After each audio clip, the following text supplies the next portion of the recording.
Good morning, everyone. Good morning. My name is Tamu Gibson, and I will be serving as the designated federal official to the U.S.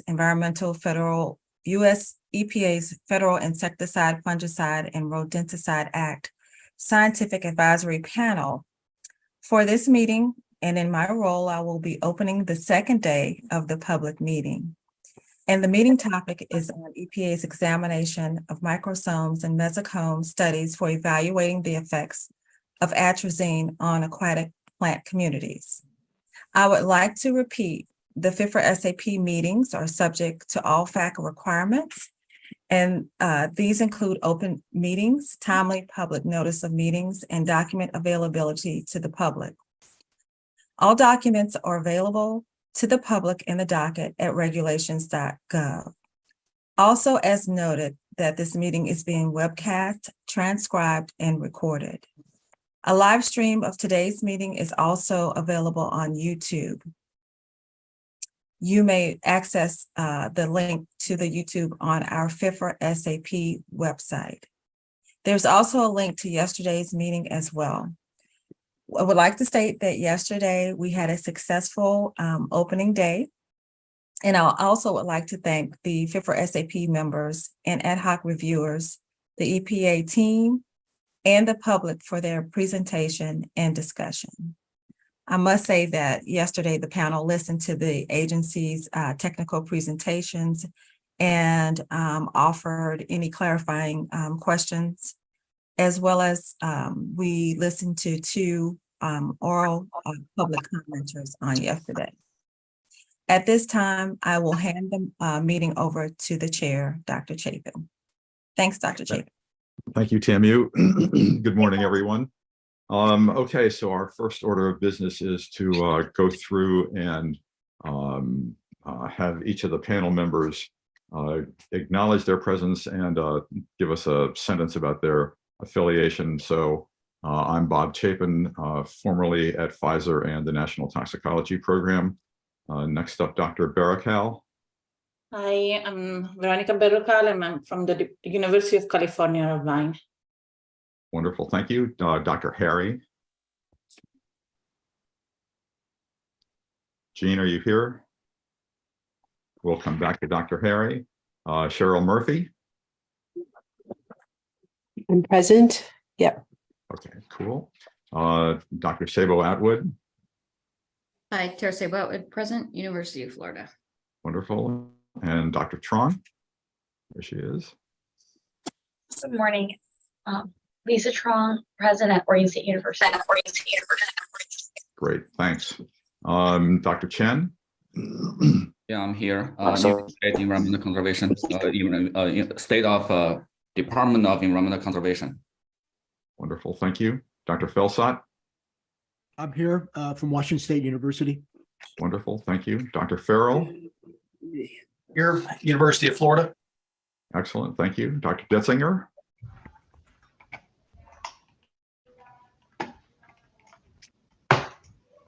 Dr. Getzinger. I'm sure he's here someplace. All right, we'll come back to him. Dr. Hager. Present, Aaron Hager, University of Illinois. Wonderful, thank you. Dr. Madsen. Here, John Madsen, recently retired from U.S. Department of Agricultural Research Service in Davis, California. Wonderful, thank you. Dr. Marlborough. Good morning. I'm with the Continental Carbon Company. Wonderful, thank you. Dr. Schmidt. Travis Schmidt, U.S. Geological Survey. There Montana. he is. Excellent. And Dr. Sibley. Yeah, good morning, Dr. Sibley, School of Environmental Sciences and Director of that school at the University of Guelph in Ontario, Canada. Awesome. Okay. Let's see if Dr. Harry's here. It's Jean. Yes. There she is. I'm here this morning from NIEHS. Wonderful. Good morning, everybody. Morning. Excellent. And was it Dr. Murphy that the other person? Okay. Dr. Getzinger. Dr. Getzinger, thank you. Yes, good morning. Kurt Getzinger. I'm with the U.S. Army Engineer Research and Development Center in Vicksburg, Mississippi. My expertise involves developing and evaluating techniques to manage invasive aquatic plants with an emphasis on herbicides. Wonderful, thank you. Good morning, everyone. All right, so our first order of business is to continue the public comments, and we have a string of them this morning. We will be smarter at the end of this session than we are right now, so I'm looking forward to this. So we'll start off with Megan Dwyer, if she's here. Yes, good morning. Excellent. Good morning. Thank you. I'm Megan Dwyer. I serve as the Director of Conservation and Nutrient Stewardship for the Illinois Corn Growers Association. I'm also a fourth-generation farmer from Northwest Illinois in Henry County, where we grow corn, soybeans, alfalfa, raise beef cattle, and I'm also a certified crop advisor. We have two great farmers here today that you'll hear from later to talk about the impact on their individual farms. So I'll focus my comments and time on the bearing this outcome has on corn farmers as a whole across our state. Illinois Corn represents over 3,500 dues-paying members and acts on behalf of the interests of 50,000 corn farmers in Illinois. The EPA's proposal to reduce the LOC to 3.4 parts per billion and model the outcome across the state is reckless and results in 100% of corn acres across the state being affected. In this scenario, Illinois, the #2 corn producing state, would be more negatively impacted than any other state. Illinois farmers growing more than 11 million acres of corn are the primary users of atrazine. One of Illinois Corn's top priorities is ensuring access to the necessary tools needed to complete that job, while doing so as safely and conservation focused as possible. Our members have one of the most vested interests in these amendments to use atrazine, and Illinois Corn wants to make sure the outcome is realistic for the farmer. Illinois Corn must work to guarantee, and the EPA must work to guarantee, that atrazine continues to be a practical tool as it has been for over 6 decades. Helping farmers meet the goal of the Illinois Nutrient Loss Reduction Strategy is one of our top priorities. In order to do this, the widespread implementation of things like cover crops and increased adoption of reduced and no-till practices must take place. Cover crops are living plants growing during the off-season of the primary cash crop that are used to scavenge nutrients, prevent soil loss, and improve soil health. Reduced and no-till practices consist of the farmer minimally or not at all disturbing the soil bed in a field to protect it from soil erosion and destruction of soil structure.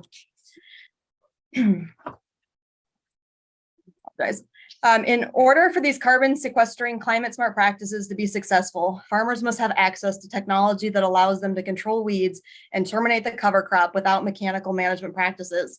Atrazine is one of those trusted and proven technology formulations that must remain available and with a label that makes usage possible without unpractical pick list requirements. Illinois Corn works hard to employ people who excel in their area of expertise, and that includes having a PhD soil scientist on staff that truly understands the data and science of things. This same level of expertise and scrutiny of data should be commonplace among the EPA.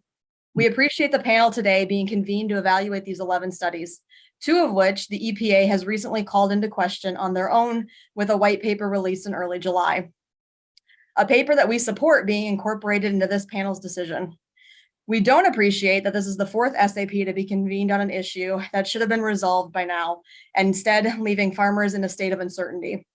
This particular change also highlights the flawed methodology by having the result produce a map that includes the entire state of Illinois being under the same impairment, requiring the same mitigation requirements. At the same time, Illinois has actual monitoring data through the EPA and USGS, which only show a very small portion of the state being in an area of concern.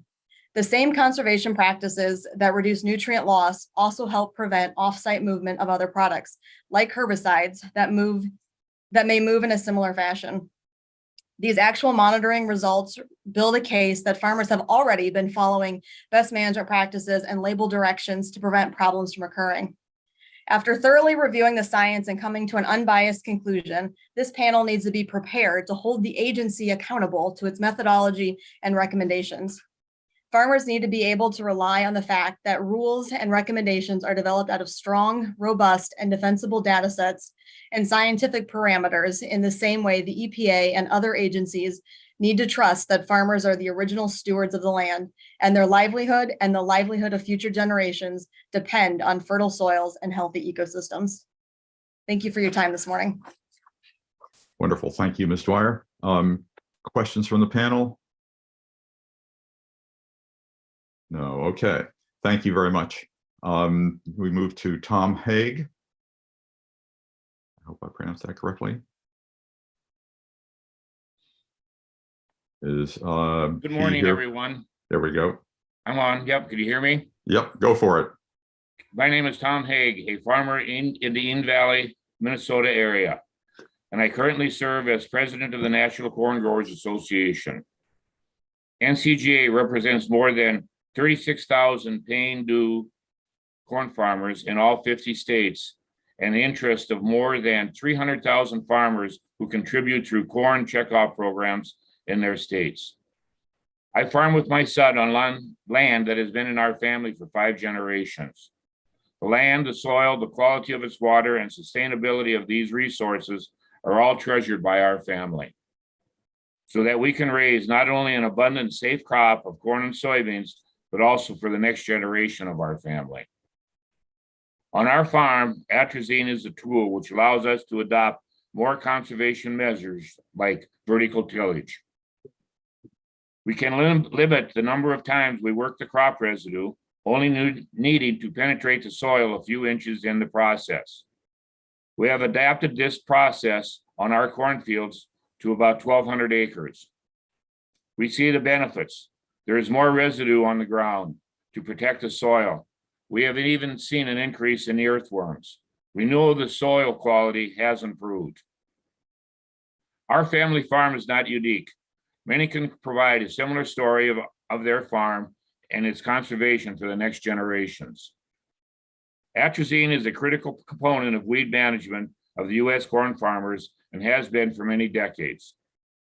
Atrazine is used on approximately 90% of all corn acres each year on average, and it's component of more than 90 premixed products.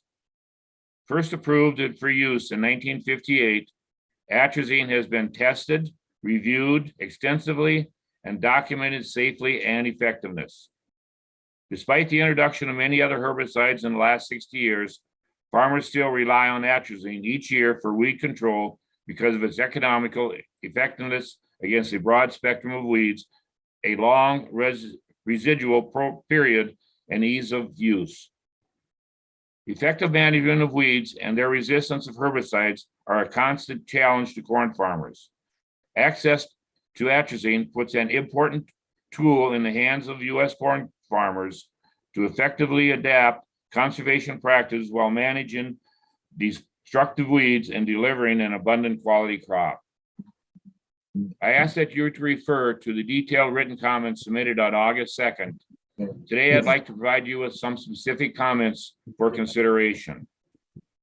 NCGA condemns the scientific and risk-based analysis and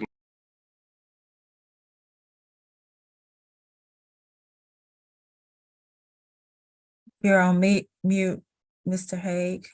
Mr. Haig, you're on mute. Yes, computer went to mute mode. to mute. Yeah, I'm sorry, how long was I on mute? few seconds. Okay. Okay.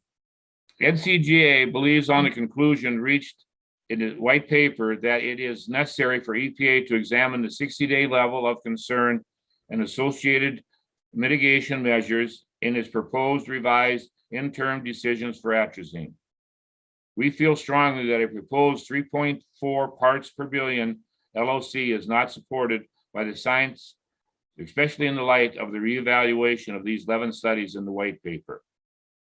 We are committed to being a part of the climate solution, but cannot implement conservation practices without crop protection.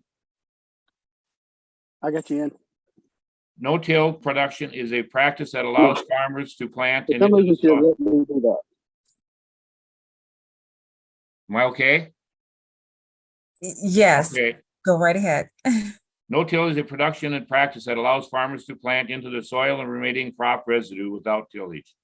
A recent USDA survey reported conservation tillage was used on 76% of the corn acres planted in the US. No-till farming offers numerous environmental benefits in the form of reduced soil erosion, reduced emissions to the fewer trips over the field, improved water quality, and more. For example, from 1980 to 2015, U.S. corn farmers reduced soil erosion by 58% due to the large part of conservation tillage enabled by the herbicide use of atrazine. In closing, corn growers stand ready to provide additional feedback on the real-world impacts we see on the farm. Thank you for your time and for this opportunity to talk this morning. Thank you. Wonderful. Thank you. Thank you very much, Mr. Haig. Questions for Mr. Haig from the panel? Okay. Thanks very much. Thank you. Thank you. Okay. Next up, Michael Arts. Yes, thank you. Could I have the first slide brought up? Well, while they're doing that, good morning, Mr. Chairman and members of the SAP.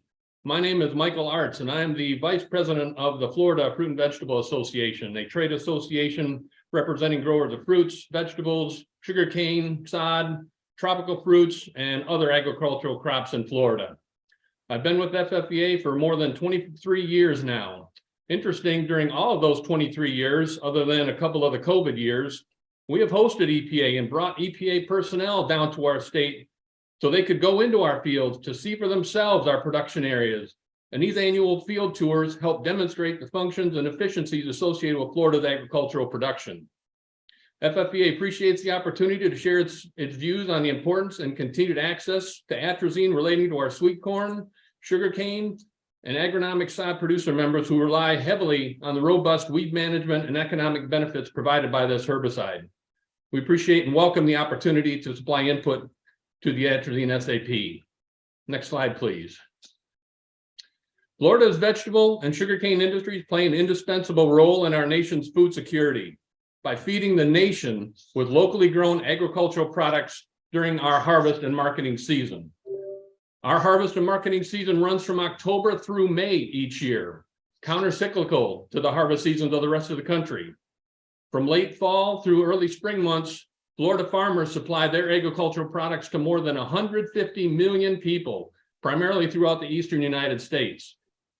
Florida's fruit, vegetable, and sugarcane production industries have an $8.4 billion direct economic impact, and the industry provides more than 61,000 jobs.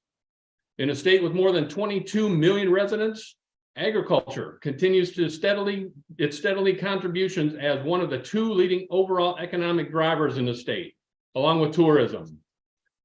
Florida's sugarcane, fresh market sweet corn, and agronomic sod crop sectors rely heavily on atrazine herbicide for successful and economical weed management. In fact, atrazine herbicide has proved an effective, broad spectrum, long-acting, low-cost, low non-target impact weed management option for Florida farmers now for more than 6 decades. Florida farmers who grow these commodities all depend on this extremely effective and economical triazine crop protection tool for weed management. These crops typically receive at least one application of atrazine during each growing season. The triazines as a chemical family are the most researched herbicide in history and have a proven safety record in the field to go along with this history. Historically, we've had significant concerns regarding some of the methods and assumptions used by EPA in association with the development of the previously proposed atrazine CE-LOC.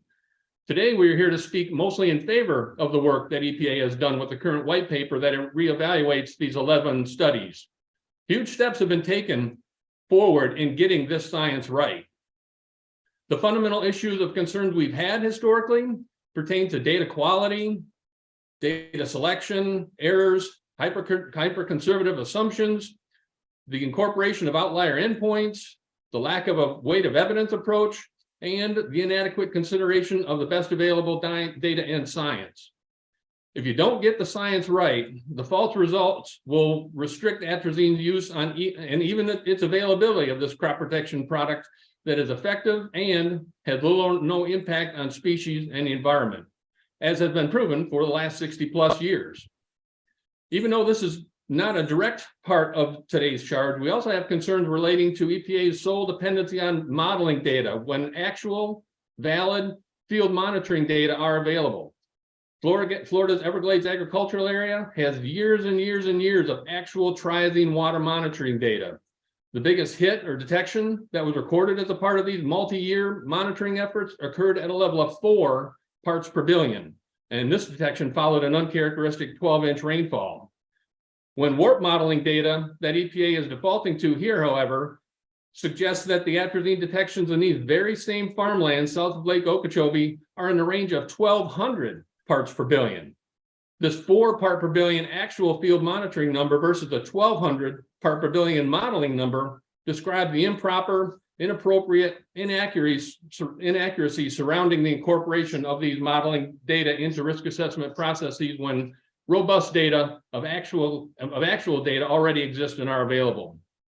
A successful weed management program, which includes a combination of techniques for prevention, eradication, and control of weeds in sweet corn and sugarcane fields, is perhaps the most important component of successfully growing these crops.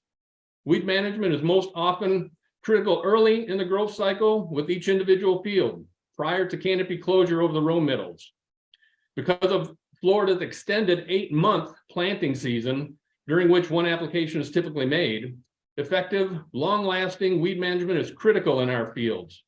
Poor weed management can lead to heavy weed infestations, which then results in significant yield losses and even the loss of the total crop in itself. Just as worrisome is that when weeds do mature, they of course produce seeds.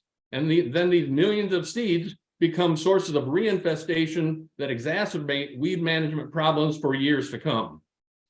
Because Florida's sweet corn and sugarcane are considered specialty or minor use crops in the United States, the majority of chemical companies are often very hesitant to allocate the monetary resources necessary to attain pesticide labels for these specialty crops, thereby limiting the labeled herbicidal chemistries available to these farmers. Therefore, it's vitally important to protect currently labeled chemistries such as atrazine in order to maintain successful, sustainable weed management programs for crops such as sugarcane, sweet corn, and sod. Atrazine has both pre-emergent and post-emergent activity on many annual broadleaf weeds and certain grasses. It's arguably the most important component of the Florida sweet corn and sugarcane weed management programs, and one of our most widely used herbicides because of its efficacy, affordability, flexibility in tank mixing, safety to the crop, and its ability to provide residual weed control. The flexibility that atrazine provides even allows these production sectors to use other registered herbicides more effectively. The loss of atrazine on these crops would result in an effectiveness reduction of the overall weed management programs in these fields. Such a loss would lead to an increase in the application of additional herbicides and the overall cost of weed management as well.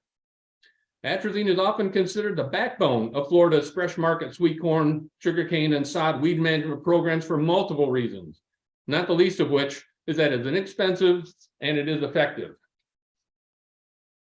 Now, when most people envision Florida, they typically think about miles of beaches and maybe Mickey Mouse. But if you get more than 15 miles away from the coast towards the center of the state, this is what Florida agriculture looks like. This is what most people don't see. And this is what agriculture looks like in the geographical region of the state where atrazine is used. This is the Everglades agricultural area where more than 90% of our sugarcane and sweet corn crop is grown. This area encompasses about 500,000 contiguous acres of land. Crop rotation is a common repeated practice here. The very same ground that is used to produce these crops but then what is growing on one piece of ground this year may not be the same crop grown on that same piece of ground next year. These crops are grown on muck soils found in the area, and these soils consist of up to 80 to 90% organic matter. These soils are phenomenal foundations for farming and have an immensely high level of microbiological activity along with high binding capacities of any pesticide active ingredient. If you see that field on the left, you'll see that's got a bit of a yellow hue to it. So that's going to be a sweet corn field that's tasseled out. Then if you look towards the center of the picture where there's a little deeper green areas, those are probably young sugarcane fields. The blacker sections, that's land that has been worked up and is ready for planting of the next crop. And what could go in there could be a lettuce crop, it could be a celery crop, could be radish, could be sweet corn again. It just depends on the rotational design that the producer has in mind. You'll see that these agricultural fields are exceedingly flat throughout. These fields are laid out in 20-acre sections that are laser leveled so that there's a 1 to 2% slope leading outward from the center of each 20-acre field. This lack of slope throughout this region equates to a lack of runoff holistically. The likelihood of any significant pesticide runoff from operations on land such as this is exceedingly minimal. In these Florida situations, off-field movement is mitigated by default. Factors such as field slope play significant roles and should be heavily considered before any such runoff mitigations or requirements are considered. Next slide, please. While this picture does not necessarily show any atrazine labeled crops, it does, however, provide an idea of the architecture and design of production fields throughout the Everglades agricultural area. This photograph gives you an idea of just how flat these fields really are. The rows within these fields are a 1/4 mile long. And what should also be noted in this picture is the positioning of the equipment on the other side of the field. Even though the trucks and tractors are more than a 1/4 mile away, you can still see all the equipment's wheels and tires. This is because these fields are surrounded by rock roads, and these rock roads are elevated 2 to 3 feet above the actual level of the fields themselves. These rock roads function as natural dams surrounding the fields. And the rock road dams make it physically impossible for any water, sediment, fertilizer, or pesticides to run off or move directly from the field and into any nearby or unintended body of water. Next slide, please. This next picture shows exactly what the interaction between the rock roads, production fields, and canals look like. The rock roads are always positioned between the production fields and the canal. And from where I took this picture, I took about 10 steps to my right. And if we could have the next slide, please. And in this next slide, you'll see from the side view, you can see the architecture and design of these systems places the rock roads 2 to 3 feet physically above the production areas. With the rock roads being 2 to 3 feet above the field, you can see how these rock roads act as natural dams. And the design of this system disallows any possibility of anything running off from the field and into the canal. Note too, that the rock roads are always sloped towards the field, so that anything from the roadway will also automatically flow towards the field and not towards any water or offsite area that might be adjacent to the other side of the runway. Next slide, please. From an efficacy standpoint, this is what a young sugarcane field looks like following a single tank mixed application that contained atrazine. And I took this picture facing due south, and I stood right where I was and just turned around and faced due north. And if we could have the next slide, please. And then this, conversely, is what a young sugarcane field looks like when it does not receive an atrazine application. The rows within this cane field are not even visible, and this farmer will most likely not be able to generate acceptable weed control in this field until after harvest is complete. And harvest numbers will be severely impacted because of the weeds' competition for water and nutrients throughout the entire growing season. Reducing the CELOC to a 3.4 part per billion level, as EPA has previously proposed, would render atrazine unusable for most Florida farmers who grow sweet corn, sugarcane, and sod. EPA itself acknowledges in its atrazine registration review decision from last year that it recognizes that atrazine is an important herbicide because it is economical, has a flexible use pattern, has long residual herbicide activity, is effective against a broad spectrum of weeds, and is an important tool in the management of herbicide-resistant weeds. That same EPA document also acknowledges that without atrazine, farmers of crops such as sweet corn could be looking at a total loss of net revenues. And let me repeat that. EPA's document, without atrazine, says that sweet corn farmers could be looking at a total loss of net revenues. So, atrazine's importance cannot be overstated, and neither can the importance of getting this CELOC right as a part of this exercise. The July 2nd EPA white paper addressed the 11 studies being considered by this SAP and the white paper did an excellent job evaluating the controversial COSM studies that led to the proposed ultra-low CELOC for atrazine. We support the findings described in this white paper. Let me conclude by reiterating my appreciation for your time today and by passing along a quote from one of our growers who was asked to summarize the atrazine situation. He said simply, "You kill more weeds safely and effectively for the dollar with atrazine than you do with anything else." So thank you much.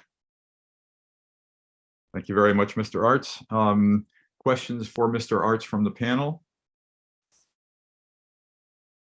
Okay, seeing none. Our next presenter comes to us through the miracles of modern technology. Amy France, I think, is here via video, right? And so Tamu, if you're saying something, there we go. Thank you for the opportunity to speak today regarding the Scientific Advisory Panel's review of the EPA's reevaluation of atrazine studies. My name is Amy France, and I farm with my husband Clint and our family near Scott City, Kansas, on a diversified operation raising cattle, sorghum, corn, and wheat. I am an active member of the Kansas Grain Sorghum Producers Association, a grassroots sorghum organization which gives growers a voice in regulatory and legislative affairs. I also serve as the vice chair of National Sorghum Producers. As farmers in Kansas, we depend on atrazine as a vital part of our operations. EPA proposed revision of the concentration equivalent level of concern to 3.4 parts per billion was based on poor quality and misunderstood data. EPA also proposed overly generalized and costly mitigation measures for growers using atrazine in watersheds with estimated concentration exceeding the level of concern. However, EPA's recent white paper of 11 studies used in the re-registration of atrazine before the panel for peer review is a positive step forward in the long-standing process evaluating the product's safety. Kansas farmers are encouraged by EPA's actions to re-examine the 60-day level of concern and associated mitigation measures.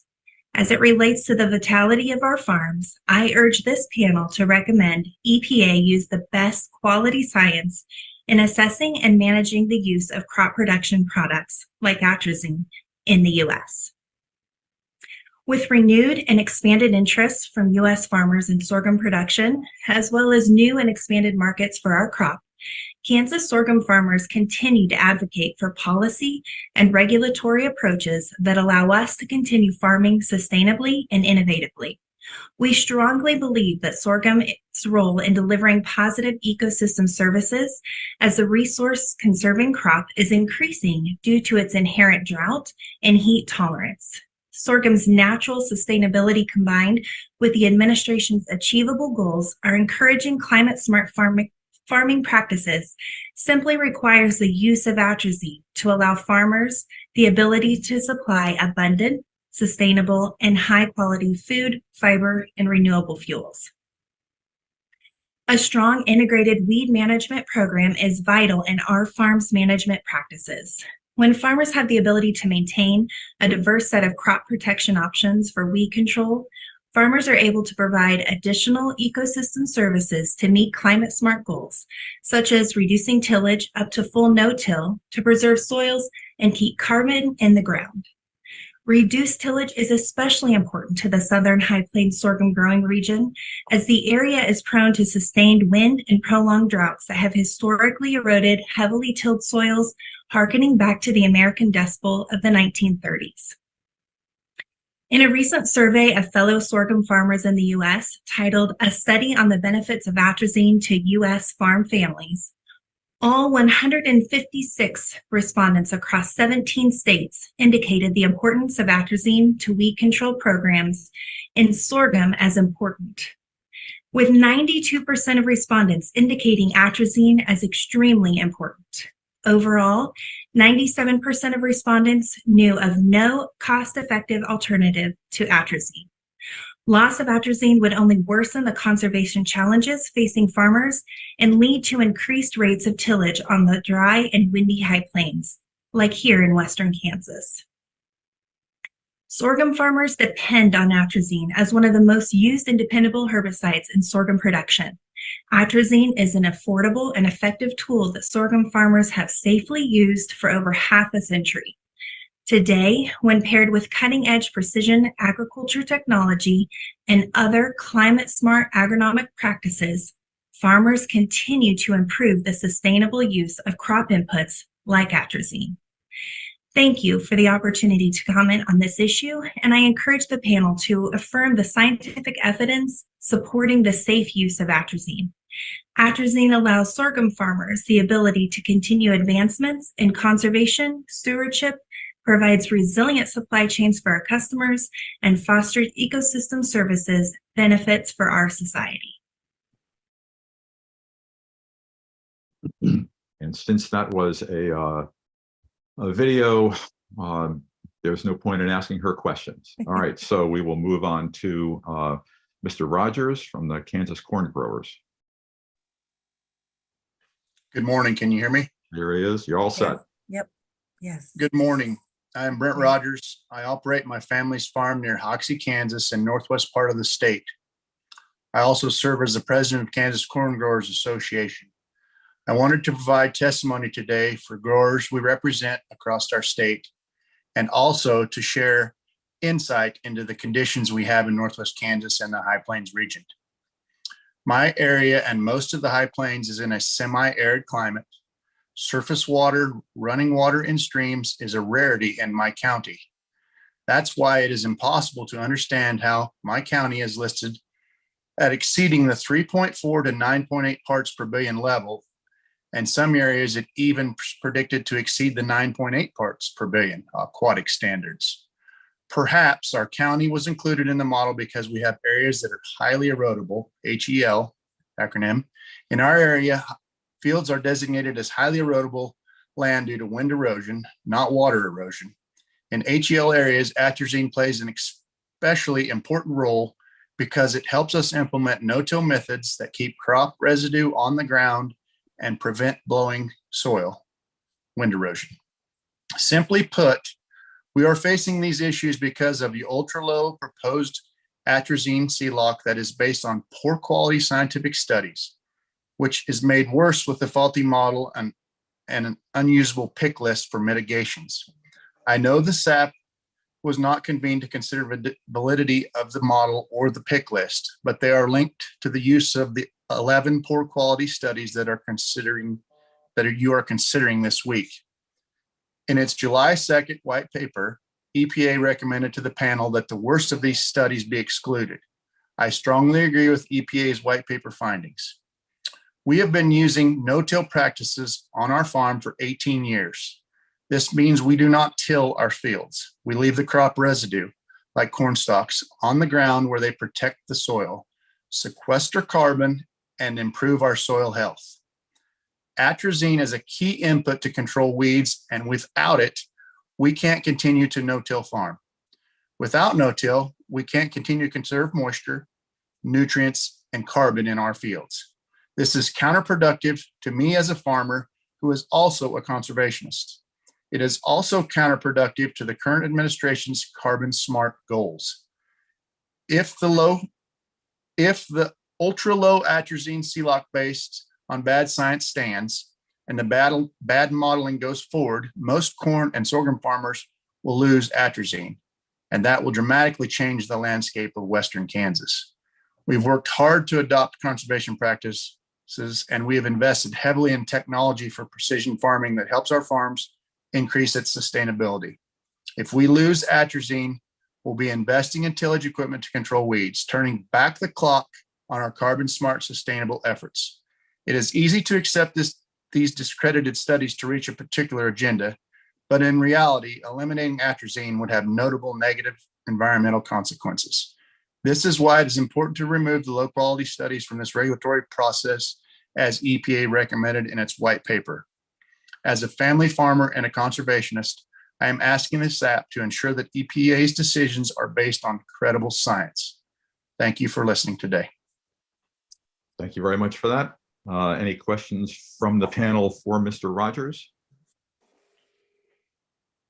Okay, thanks very much. Next up, Mr. Bro. Yes, sir. Mr. Chairman, members of the Scientific Advisory Panel, EPA, and my fellow panelists, good morning. My name is Brian Bro. I'm the Commodity and Public Policy Director for the Louisiana Farm Bureau, Louisiana's largest farm organization. I'm an agronomist. I've been on the staff of the Louisiana Farm Bureau for the last 42 years. TAMU, I started when I was 12. But anyhow, let me begin by letting the panel know that we support the EPA white paper evaluation of the 11 mesocosm and microcosm studies. Our comments today are to highlight what is at stake for our farmers, and we also want to draw the connection between the studies that are being used and our livelihood. So let's talk a little bit about corn, sugarcane, and climate smart ag practices. I know y'all have heard quite a bit about it this morning already. In Louisiana, we've got 580,000 acres of corn, but my specialty is sugarcane. Let's talk a little bit about sugarcane. In Louisiana, we've got 505,000 acres of sugarcane. Florida has 440,000. Texas got 31,000.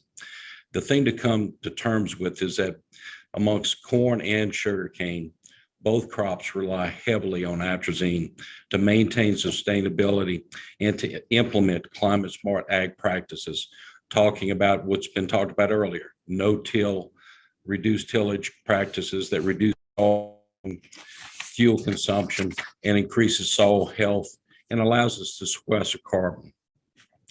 Let's talk a little bit about atrazine's role with the NRCS Conservation Stewardship Program.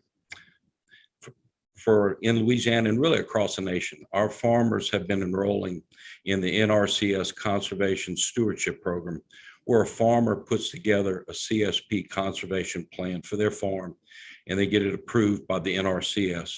What's important to note is that once you have had your CSP conservation plan approved, you're under a 5-year contract with NRCS to comply with the terms of your CSP contract.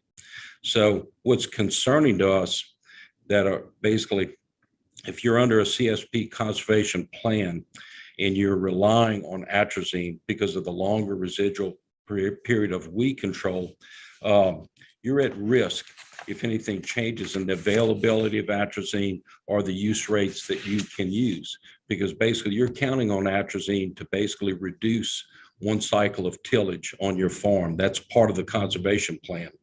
So we just want to stress that we have farmers that are under 5-year CSP contracts.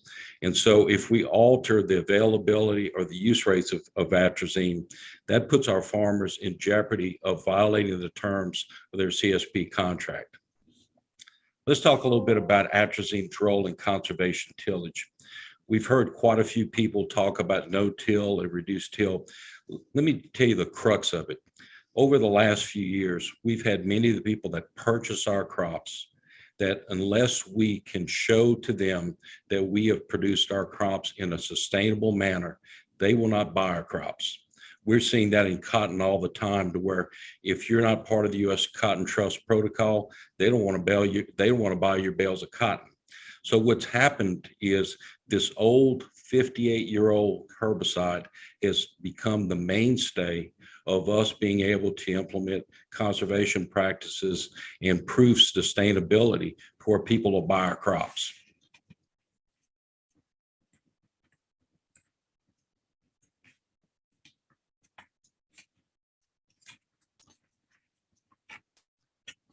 Let's talk a little bit about atrazine and its role in sugarcane. The U.S. is the 5th largest producer of sugarcane in the world, and 75% of the world sugar comes from sugarcane. In Louisiana, sugarcane is our highest value agronomic crop. We produce sugarcane in a subtropical climate where weed pressure is, I would have to say, severe. So sugarcane has a different life cycle than most other crops. Sugarcane grows after freeze. We go through a period of dormancy where sugarcane is dormant from November to March. What's important in the connection with atrazine is whenever we come out of dormancy, the weeds basically emerge before the sugarcane. So we need a herbicide that has long residual period to give us control, to allow our sugarcane to get up ahead of the weeds upon emergence. That's really important. Now, use patterns for sugarcane change from producer to producer. In Florida, they use atrazine as an early post-emergence control. In Louisiana, we use it as pre-emergence, and many of our farmers use it at lay-by because it gives you a longer period of residual control, and that will allow you to get control all the way to where the sugarcane shades in and the canopy closes in. We've got a unique situation in Louisiana. In the northern portion of Louisiana, in the sugarcane belt in the northern portion, we have a restriction for auxin herbicide use from April to September. And we've had to have atrazine move into some of that space to provide weed control during that April to September period with either atrazine or a combination of atrazine and with metrotriazone in this restriction area. But the crux and the reason we wanted to give oral comments today to the scientific advisory panel is the outcome of this scientific advisory panel has a bearing on the future of corn, sugarcane, and grain sorghum production in the U.S. For sugarcane, we're a small acreage crop. We have very few weed management tools available. So atrazine is very important to us. But here's the studies that you use have an impact on us. The EPA's 2022 CE LOC for atrazine of 3.4 parts per billion was not based on good scientific studies, nor was it based on proper analysis. When we go ahead and we use EPA's current modeling approach, a CE LOC of 3.4 parts per billion for us would translate into use rates of 1.25 pounds per acre of atrazine per year. In most watersheds in Louisiana, for sugarcane, if we compare that against the LSU Ag Center's recommended application rates of 2 to 4 pounds per application, a CE LOC of 3.4 would move us to where our use rates would be so low to where atrazine would no longer be effective, and we would pretty well lose atrazine as a primary weed control tool. Therefore, we sincerely ask the members of the panel to please focus in on the good quality scientific studies that would lead to a more reasonable and accurate CE LOC. We feel very confident that if we use good scientific studies, that we'll come up with a good and defensible CE LOC. We thank you for your time, and we appreciate your consideration of our remarks, sir. Thanks very much, Mr. Bro. Yeah, good science is why we're here. Do we have questions for Mr. Bro from the panel? I'm not seeing any. Okay, thanks very much. Next up, Mr. Marr.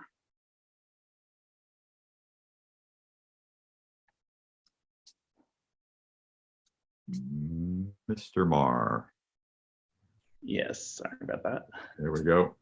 All right. Can you see me? You're on. All right. Good morning, everyone. My name is Matthew Marr, and I'm a fourth-generation corn and soybean farmer from Central Illinois. My family has farmed in this area for over 90 years, always upholding a standard for being premier stewards of our land. Technology has changed a lot in my lifetime. The hybrid corn varieties we plant are constantly improving and being replaced by better options every few years. For example, I can use an iPad to watch field work being performed in real time and troubleshoot from anywhere. Something that hasn't evolved at the same pace is the technology we have to fight weeds that rob yield from our crops and require more invasive mechanical control options that contradict the need for climate-smart, conservation-friendly practices. The EPA's proposed LOC level of concern change for atrazine, a tool that has proven its ability to remain invaluable decades after its release, is being made on subpar quality data and poor modeling.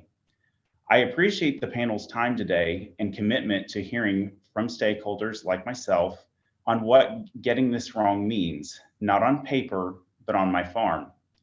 The fields that we farm are spread out over multiple counties, each with their own individual resource concerns and differing approaches to best manage them. This proposed change not only threatens all of my fields the same, but also every field across the 390-mile longitudinal span of Illinois, each having the same level of concern and providing limited differing management options to remain in compliance. When considering making a change on my farm, one of the first steps is looking at the data. To be confident in the data, I want to see results from field level research that includes real world scenarios, including subfield variability and robust data. This is how I also expect you to examine the data, specifically the 11 studies in question at this time. There is no shortage of data, but using only the highest level of quality data conducted in a manner that are both valid and reliable. They must represent real-world environments to ensure this panel and the EPA's final rule don't result in undue harm to my farm and family's livelihood. We implement best management practices that are unique to each of our fields based on variables such as soil type, slope, crop rotation, livestock integration, and availability of human capital. Farming is a long game, and if we want to ensure the highly fertile and productive ground we've been farming for generations exists for those to come, then being conservation focused is a requirement. In order to implement practices like strip till, no-till, and cover crops that preserve topsoil, improve soil health, reduce nutrient loss, and improve water quality, farmers need an abundance of tools in their toolbox to combat things like weeds and timely termination of those cover crops so they don't compete with the cash crop. Proven products, including atrazine, are needed to ensure I can grow my crops in the most environmentally friendly way possible. The corn grown on my farm goes to feed our cows, is turned into other livestock feed, and for uses such as ethanol. Access to these markets is becoming dependent on my ability to deliver a sustainable product and demonstrating I have a low greenhouse gas footprint. I can't achieve those necessary market access requirements if I have to convert back to mechanical weed control measures or make additional passes across my fields. Atrazine is not only used as a single product, but is in the formulation of dozens of other herbicides and improves the efficacy of those products. The decision of this panel and final rule of the EPA will not only impact the future of my ability to use this product, but will foreshadow my future of technological access. This isn't the first time atrazine and its LOC have been reviewed, and this current proposal of lowering the LOC to 3.4 parts per billion is inconsistent with the scientific and regulatory record. I make plans months in advance for my next crop year, sometimes even a year in advance. I need certainty that trusted products that work will be available and that I will be able to use them as directed and planned for when I'm making decisions such as prepaying for my input expenses. Convening a fourth science advisory panel for a product that has been on the market for over 60 years creates doubt on the agency's ability to use quality research and science in all its recommendations and rules. I urge this panel to look at the validity of these 11 studies and put forth a recommendation that is accepted by the agency and generates a rule that can reliably withstand the test of time. Weed resistance will continue to be one of the biggest challenges facing my farm and farms across the country. Battling weeds while being asked to produce climate-smart commodities cannot be achieved without technology. So sequestering carbon, implementing cover crops, continuing to refrain from tilling and disturbing our soil can only happen when we have access to herbicides. Atrazine is one of the most important herbicide technologies we have today, and getting this decision right will have a lasting impact. Thank you. Thank you very much, Mr. Marr. Questions from the panel for Mr. Marr? Not seeing any. Okay. Okay, thanks very much. Next up is Ms. Pratt.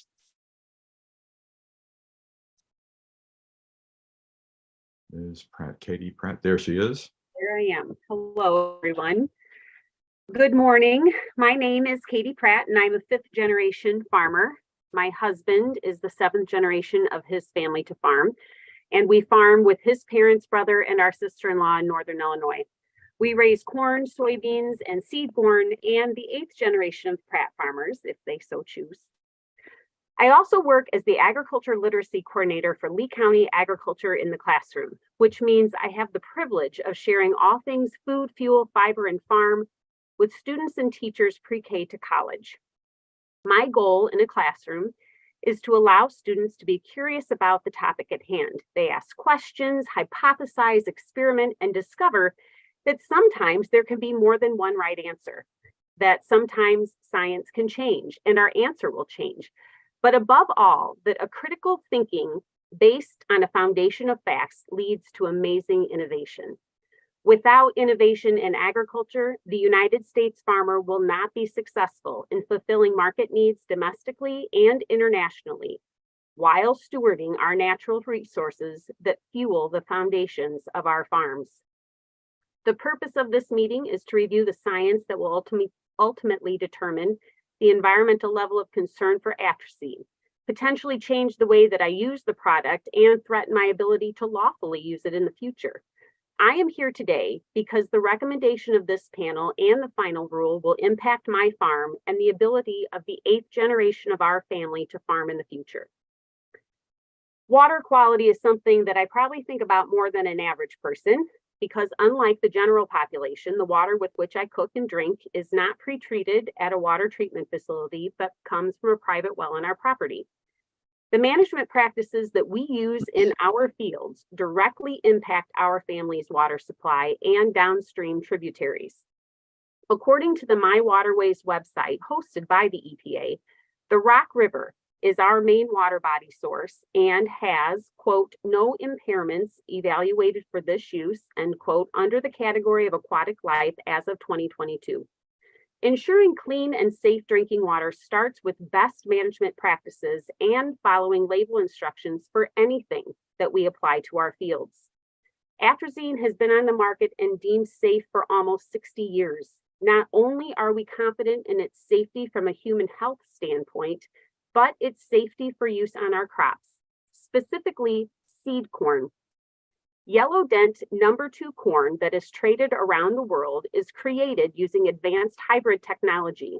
2 inbred lines of corn, male and female or parents, are crossed during pollination to create a more robust and prolific hybrid.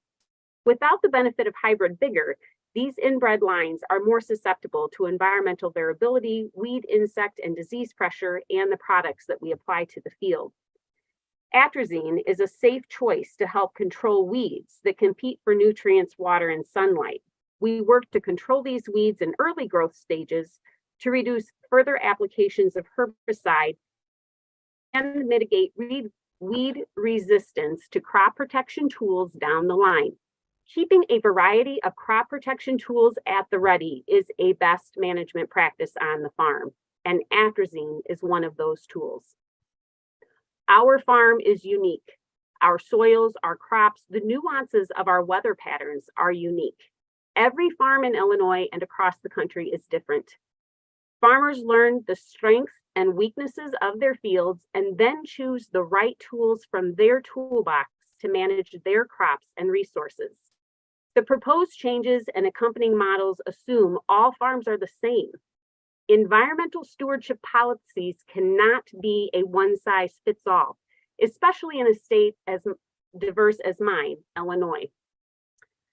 Again, according to EPA data, the water body source for our farm is not considered atrazine impaired because farmers like me have demonstrated that we are following the current label requirements and employing a variety of crop protection and stewardship practices to match our individual farms.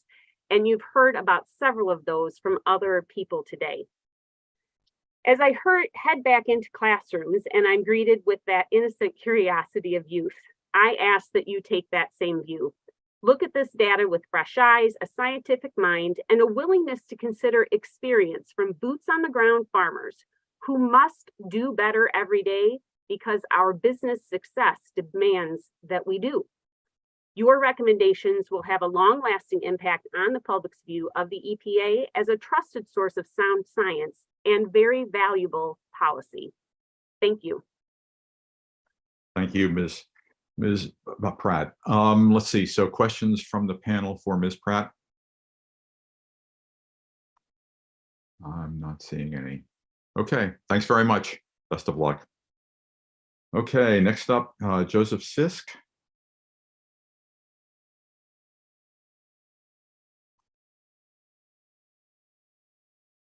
Mr. Sisk. He's here. There we go. Yeah, he's Are you able to hear me? present. Are you able to hear me? We can hear you. Okay, hey, thanks. Well, thanks for having today. I'm going to reiterate many of the things that other farmers have said today. I'm Joseph Sisk. I farm in Western Kentucky. I'm the past president of the Kentucky Corn Growers Association and currently serve on Kentucky's Ag Water Quality Authority. I'm a third generation farmer on the farm that you see me standing on today. From the time that this farm was purchased by my grandfather in 1958 until the time I was about 20, we were completely conventional till. And since that time, we have been completely no-till. I won't go through everything that Mr. Haig and Ms. Pratt have gone through, but I'll touch on some of them. The cornfield I'm standing beside is no-till. A lot of the things that we've talked about today have been in the abstract. And I want to make sure that you saw something that was practical and that you can see us standing in our field and we can talk about these things practically. The waterway that is beside me is a watershed for about 5,000 acres. It's a very quiet place today, but in a major rain event, it becomes very busy. The land that you see in the corn beside me was planted no-till into a cover crop. Both of these structures, both the structure and the practice that we're using in no-till are completely dependent on our ability to use good technology and good products such as atrazine. Without atrazine, many of the weeds that we fight in Western Kentucky would be impossible to fight because most of the other chemistries we're using have developed some resistances to certain weeds. Atrazine continues after all these years to not only be safe, but be very effective in those things. The grain here in Western Kentucky, grain on my farm particularly goes to two uses. One is for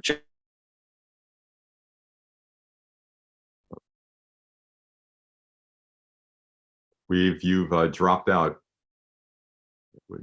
Is there a technical something we can tweak?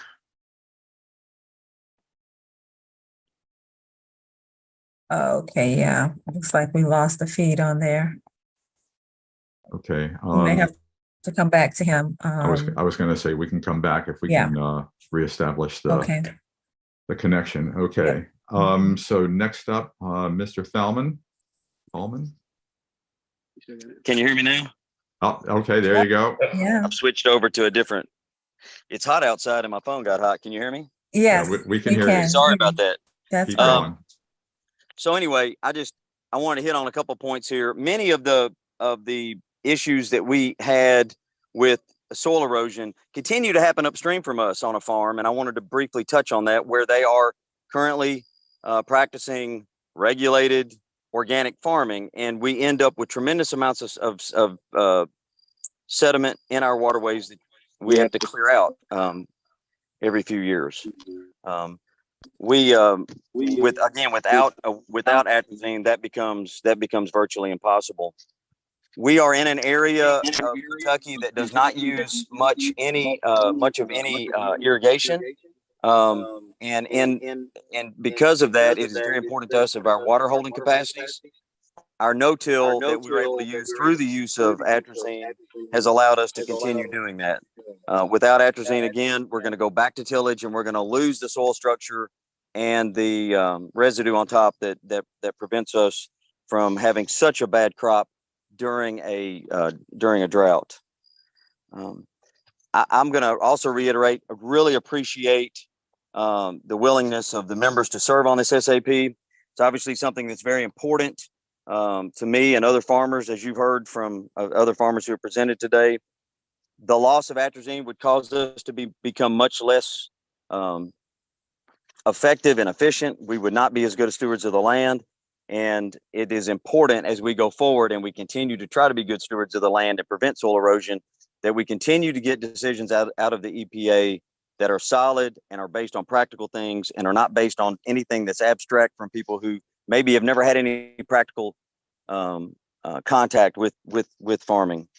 I would ask that you would consider and use the July white paper, and that we would continue and try to exclude any poor quality, misinformed studies that lead to us having to revisit the same issue as we're having to do today.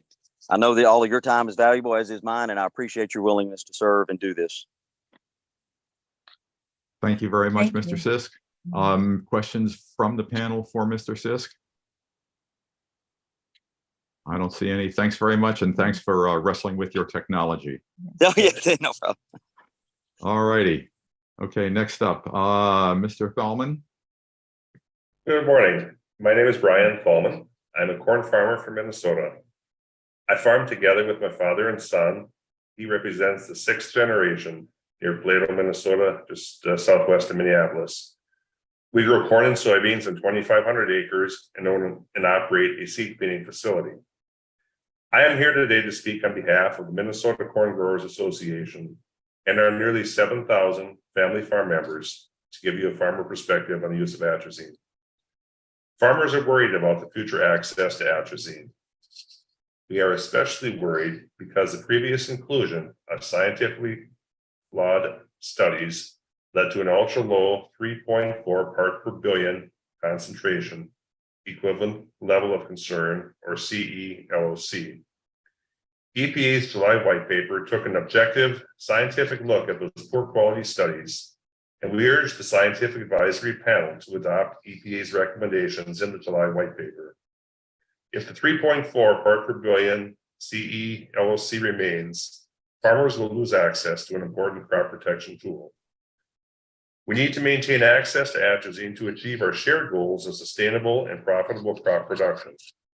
Minnesota's corn farmers are committed to being a part of the climate solution, but cannot implement conservation practices without crop protection tools like atrazine. Atrazine continues to be instrumental in implementing soil health practices like reduced tillage, which reduces soil erosion and greenhouse gas emissions due to fewer trips over the field. Minnesota Corn Association farmer leaders recently underwent a third-party evaluation of on-farm practices, which found that nearly half of the acres assessed were using no-till or reduced tillage practices. The average soil erosion rate was a 1/10 of the Minnesota cropland erosion rate, according to the USDA National Resources Inventory. Atrazine is a critical component of weed management for Minnesota corn farmers. I use atrazine on my farm. It is only one element of our farm's long-term herbicide-resistant management approach. Responsible use of atrazine is combined with other chemical and non-chemical tactics to enhance crop competitiveness, minimize weed emergence and growth, and reduce the evolution of weed-resistant genes.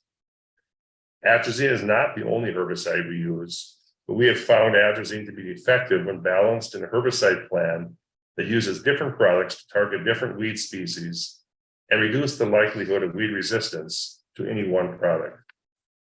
Atrazine also enhances the effectiveness of other products when used in a tank mix, which reduces the overall amount of herbicides needed. This targeted and strategic use of atrazine by Minnesota farmers is borne out in water quality monitoring data from our state Department of Agriculture. The Minnesota Department of Agriculture, MDA, has developed and promoted state-specific atrazine best management practices for surface and groundwater. Minnesota's extensive water quality data suggests these efforts are working.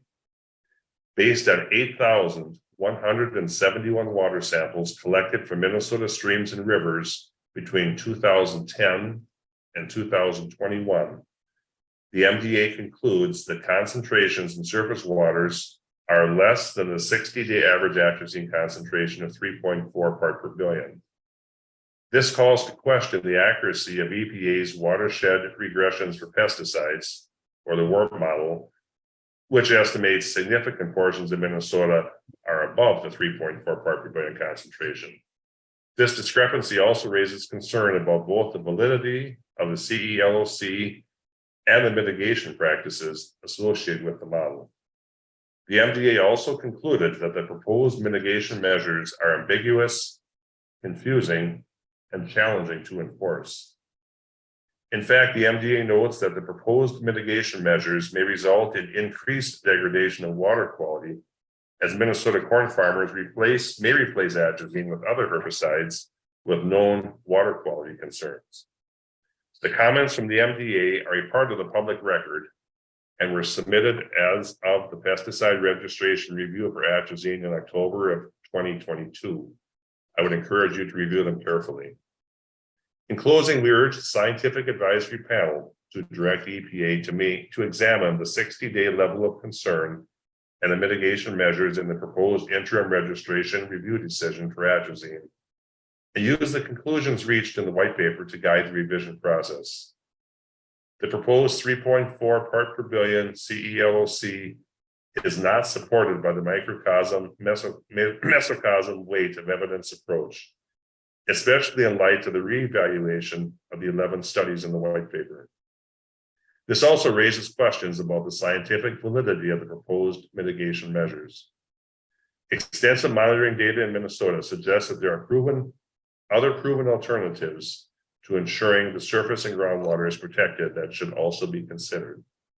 The conclusions in the white paper continue to affirm the scientific evidence which supports the safe use of atrazine for crop production while protecting aquatic life communities and the related ecosystems. We appreciate the opportunity to provide comments to the scientific advisory panel and share the perspective of Minnesota corn farmers. Thank you. Wonderful. Thank you, Mr. Thalman. Questions from the panel for Mr. Thalman? And I'm not. Okay, I think you're good. Thanks very much. Appreciate that. Okay, next up, Matt Foley's from Corn Marketing Program in Michigan. I hope I got that right or close. Hollis, Matt Hollis. Hollis, sorry. Nope, that's fine. Thank you for the opportunity to provide testimony today. My name is Matt Hollis. I am a corn farmer from Vicksburg, Michigan, where I've been farming most of my life. I farm about 2,000 acres, 1,200 of those are corn, and about 800 of those are seed corn. In Southwest Michigan, where my farm is located, we produce seed corn that is sold all over the world. We are also home to the two largest seed corn production facilities in the world, which are located right across the street from each other. I am very concerned that EPA relied on low quality scientific data when it proposed an ultra low 3.4 parts per billion threshold. If this proposed revision goes through, it would effectively end the use of atrazine on my farm and on most farms, including more than 100,000 acres of seed corn in Southwest Michigan. In order to meet the indefensible standards and pick lists, we would have to reduce atrazine to a level that would make it ineffective for our operations. More recently, EPA's July white paper finally took an objective scientific look at those poor quality studies. We urge the SAP to adopt EPA's recommendations from that paper. As a seed corn farmer in particular, I have limited tools available. I rely on atrazine for weed control, and I do not have many options in terms of chemistries that I can use in its place. If I were to lose atrazine, I would lose a significant amount of yield and may even put me in a position where seed corn farming was no longer profitable. Not only is it critical to have access to atrazine for seed corn, but maintaining access to a range of tools for corn and sorghum more generally is important to preserve the effectiveness of our chemistries in the long term. Removing access to atrazine runs a real risk of increasing herbicide resistance in weeds by forcing us to use other herbicides more often. Not only has atrazine been effective on my farm, it is the most studied herbicide available with a long proven track record of safety. Farmers are committed to using herbicides efficiently at the lowest rates necessary for weed control. We are good stewards when it comes to our land and ensuring we can pass our farms on to our future generations. For more than 60 years, atrazine has provided effective, safe, low-cost, long-acting weed control for farmers. I strongly urge the Scientific Advisory Panel to adopt the recommendations from EPA's July White Paper to set a realistic threshold for atrazine use that is based upon sound scientific studies. Thank you for your time. Wonderful. Thank you very much. Questions for Mr. Hollis from the panel? Nope, I think you got it. Okay, thanks very much. Appreciate that. Okay, next up, Matt Lambert. Hello. Good morning. Thank you for allowing me to speak this morning. I'm a sixth-generation farmer from Laclede, Missouri and North Central Missouri. Our family manages and owns Uptown Farms, a row crop commercial cow, calf, and sheep operation. We also operate a thriving agritourism business, welcoming thousands of visitors to our corn, maize, and pumpkin patch each fall. We take soil health and sustainable farming practices seriously. Uptown Farms was awarded the prestigious Missouri Leopold Conservation Award in 2017. Next slide, please. I also currently serve as the Missouri Corn Growers Association Board of Directors, representing more than 13,000 corn farmers and 3 million acres across the state. After 60 years, atrazine is without question the fundamental base herbicide tool for effective weed control in the Midwest corn production. Used in approximately 90 premixes, formulations, atrazine is widely relied upon for excellent cost-effective control of broad spectrum and broadleaf grass weeds. I fully recognize this SAP was convened to re-examine 11 COSM studies. The recommendation of this panel and possible unintended consequences will ripple directly to our farm and farms across this country. If the current ultra-low level of concern is left unchanged, EPA is posed to unnecessarily inflict lasting and profound hardships across 85% of the state's corn acres. It is for this reason I am here today. Next slide, please. It has been said that the atrazine is arguably the most scientifically studied herbicide in the world, with overwhelming data showing it to be safe and effective. This is supported by 6 decades of firsthand experience and direct observations of atrazine use on our farm. When my wife and I began farming, shortly after graduating college, we quickly realized that the best farms were not within reach for someone starting out. The farms available to rent were often located in challenging spots with poor soil quality and highly erodible land. We took these leftovers as a challenge to make them sustainable and profitable. Since atrazine does not need to be incorporated into the soil through conventional tillage, it is highly compatible and crucial for no-till, making it a natural fit for our farm and our management plan. Next slide, please. This, combined with terraces, waterways, and cover crops, are foundation of our efforts to decrease soil erosion, reduce nutrient loss, increase soil organic matter, and improve water quality and retention on our farm. Next slide, please. By committing to a complete no-till, we have reduced fuel cost, improved soil health through less compaction disruption, minimized erosion and runoff, increased soil organic matter, and bolstered our water retention. We are not alone in this efforts of the Missouri farmers have proven their willingness to improve stewardship practices. No-till has been widely adapted to meet the goals of soil energy conservation and is a critical component of climate smart practices and carbon sequestration. We have watched our farm soil health and water quality continue to improve. Every best management practice that we use, atrazine is a critical component of this overall plan. Next slide, please. At the current level of concern, farmers will be forced to switch to conventional tillage, undoing many, if not all, the conservation gains my family and others have worked so hard to make. It is critical that atrazine continues to be an option for today's corn production and tomorrow's climate smart farming. After 60 years, my family and I are confident in the safety and benefits of using atrazine on our farm. I spend my days outdoors. I can see with certainty that the number of fish, frogs, birds, and wildlife has only increased. Our two boys are avid fishermen, fishing in the same ponds that I fished as a kid. We take profound responsibility in ensuring our land, our ponds, and our streams are preserved for the next generation of corn farmers and the next.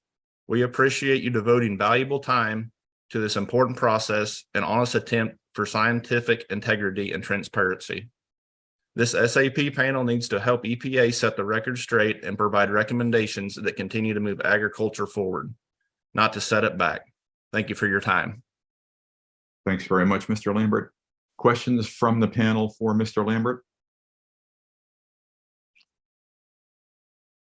I'm not seeing anything. Okay, I think we're good. Thanks very much. Thank you. Best of luck. And finally, Tim Lust. Can you hear me, sir? There he is. There you are. You're on deck. Well, I know I am the one that a lot of panel members were looking forward to as the end. Certainly have heard from a lot of growers today. My name is Tim Lust. I serve as CEO of National Sorghum Producers. This is my third scientific advisory panel in the last 29 years of my career and working through this. Certainly, you have seen and heard from a lot of growers, and when you hear the same things, I hope one of the things and the messages that comes home today is just how critical and important this product is. The other thing that I hope that we focus on is we talk about a lot of endpoints, a lot of data points, a lot of things. I want us to remember that this is one of the few unique products that does have 60 years usage on 65 million acres year after year. If there were going to be issues, we would know it from the practical data. So I want to make sure that our concerns are focused on real world results, not models or individual small scale studies, although we fully recognize your job today tied to these 11 studies. So let's make sure that that we're looking at that. With that being said, EPA's recent white paper of 11 studies before the group today is a step in the right direction, and we are encouraged by EPA's actions, which include establishing this panel, the review of this white paper, the reevaluation of these 11 controversial studies as prior SAPs have suggested they should. So overall, we remain supportive. This approach utilized in EPA's white paper of reevaluating the 11 studies would support the current CELOC of 15 or above. If a CELOC is set too low, it will lower the applicable application rates below where they are today. This will impact both effectiveness and weed resistance showing up in our crops. Additionally, the proposed mitigations for growers using atrazine in flat watersheds with estimated concentrations exceeding the CELOCs, like many of the areas in the sorghum belt, are simply really challenging to figure out how those would even be done.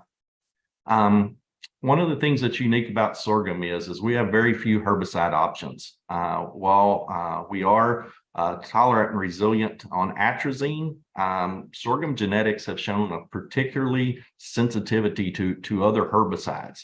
Yet sorghum remains able for atrazine to be able to be used in it today. Sorghum is even more tolerant to propazine, but unfortunately, while we were waiting on the last 11 years for these studies and others to be reevaluated and decisions to be made, we lost propazine. The registrant couldn't justify with a small acreage crop like sorghum to continue the costly re-registration battle and the battles that go along with keeping these products. So that makes atrazine just even more important to us today to deliver the agriculture ecosystem services that are so important. When we look at one of the items that's been said, but I want to reiterate, from a atrazine standpoint, it is critical in terms of what it allows us to do in no-till. 81% of our industry is some sort of minimal till, but 75% of that is true no-till. And those are some numbers that are equally important, both from a erosion standpoint when we talk about wind, but also when we talk about climate. One of the things is that when we look at carbon equivalent emissions would increase by about 40% if we had to go back to tillage, which is really the only logical opportunity for our growers to go back to if we lost the ability to do no-till with atrazine.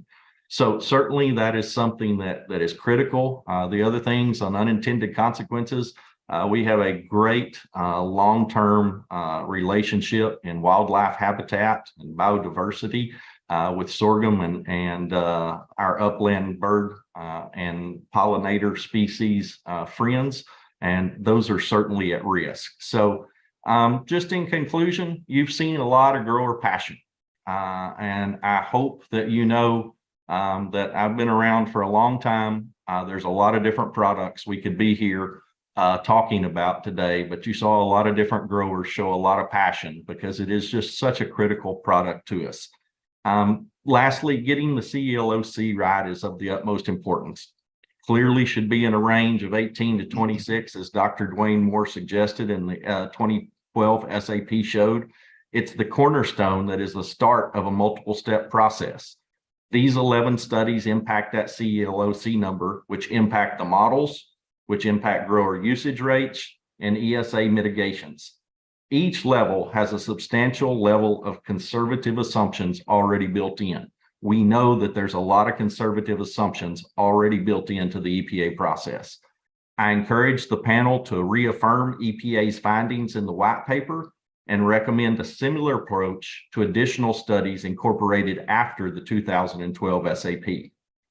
Atrazine is the most studied chemical in U.S. history with huge amounts of monitoring data. Everything has consequences, and ultimately we want our growers in dry areas like Colorado and New Mexico to be able to use atrazine and not have to go back to tillage, which led to a dust bowl. We always hear that farmers are not going to lose atrazine. However, after 29 years, if low quality and misrepresented studies are allowed to lower a CELOC, then the result will be a low use rate of atrazine, which will require the growers then to run into challenges that are going to lead to weed resistance and loss of product. So it is critically important to our growers. We thank the committee and the panel and EPA for moving forward with this process and for your time today. All righty, thank you, Mr. Lust. Questions from the panel for Mr. Lust? I'm not seeing anything. Okay, we're good. Thanks very much. Thank you. Okay, I've got just before 11:30. My thought is, why don't we go ahead and start on the first question?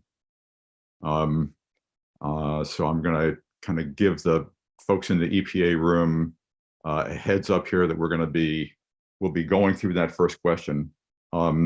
Unless I hear some eruption of dissent. I have one note, Dr. Chapin, if we can just go, can you hear me? Yes, ma'am, and I'm getting to what you're going to tell me to do. Okay. So I first want to give you the opportunity, give the panel the opportunity for somebody to explode and say, no, I need to go do something now before we pick up the charts questions. I'm not seeing anything. Okay. I've been told that we need to provide an opportunity for the panel to ask any more sort of remaining or lingering questions of the EPA based on yesterday's presentations. So does the panel have any questions for our agency colleagues from yesterday's presentations?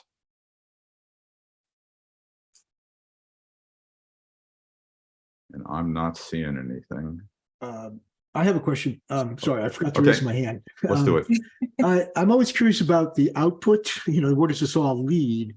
So based on the whole ad hoc review here, I assume everybody in the EPA room is from EFED. I don't know if that's true or not. I don't know if anybody's there from Registration Review Division, but what's the outcome for you guys? What are you now going to do? Are you going to I know recalculating the CE LOC, or we weren't supposed to really comment on that, but is that in the cards? Because it seems like all of the representatives from the agricultural community are very, very concerned about this number. So how will EPA take all this information from this ad hoc review and use it? Great. And I was just going to suggest that Mr. Lowett respond, and Dr. Lowett, and here he's the one with the mic in front of him. This is Dana Spatz. Oh, wrong. I apologize. So part of the CEOC is dependent in part on the 11 studies that are part of this SAP. So once we get your recommendations, they'll be considered in the recalculation of the CELOC. Okay, does that answer the question? Good. Yeah, that's great. Good, short, concise answer. I appreciate that. Perfect. Everything is connected. All right. Dr. Madsen has a question, his hand up. Oh, I just see it. Okay, Dr. Madsen. Yep. Okay, so to clarify for me and half the other people on the panel, all we're really discussing is what to do with 11 or so data points that are used in what is essentially a meta-analysis of the toxicity data on atrazine. Correct? We're focusing on answering the questions that the EPA has posed for us. That's what we're doing today and tomorrow. Period. Correct. And we want to bring, the best science, right? We want to identify those endpoints which are untrustworthy or seem unreasonable. And if there are valid reasons for setting those aside, then we need to point that out and set them aside. Okay, anything else? I'm not seeing any other hands. Okay. Nope. So can we go ahead and have our EPA friends read through the first charge question, and then we will work through our answers.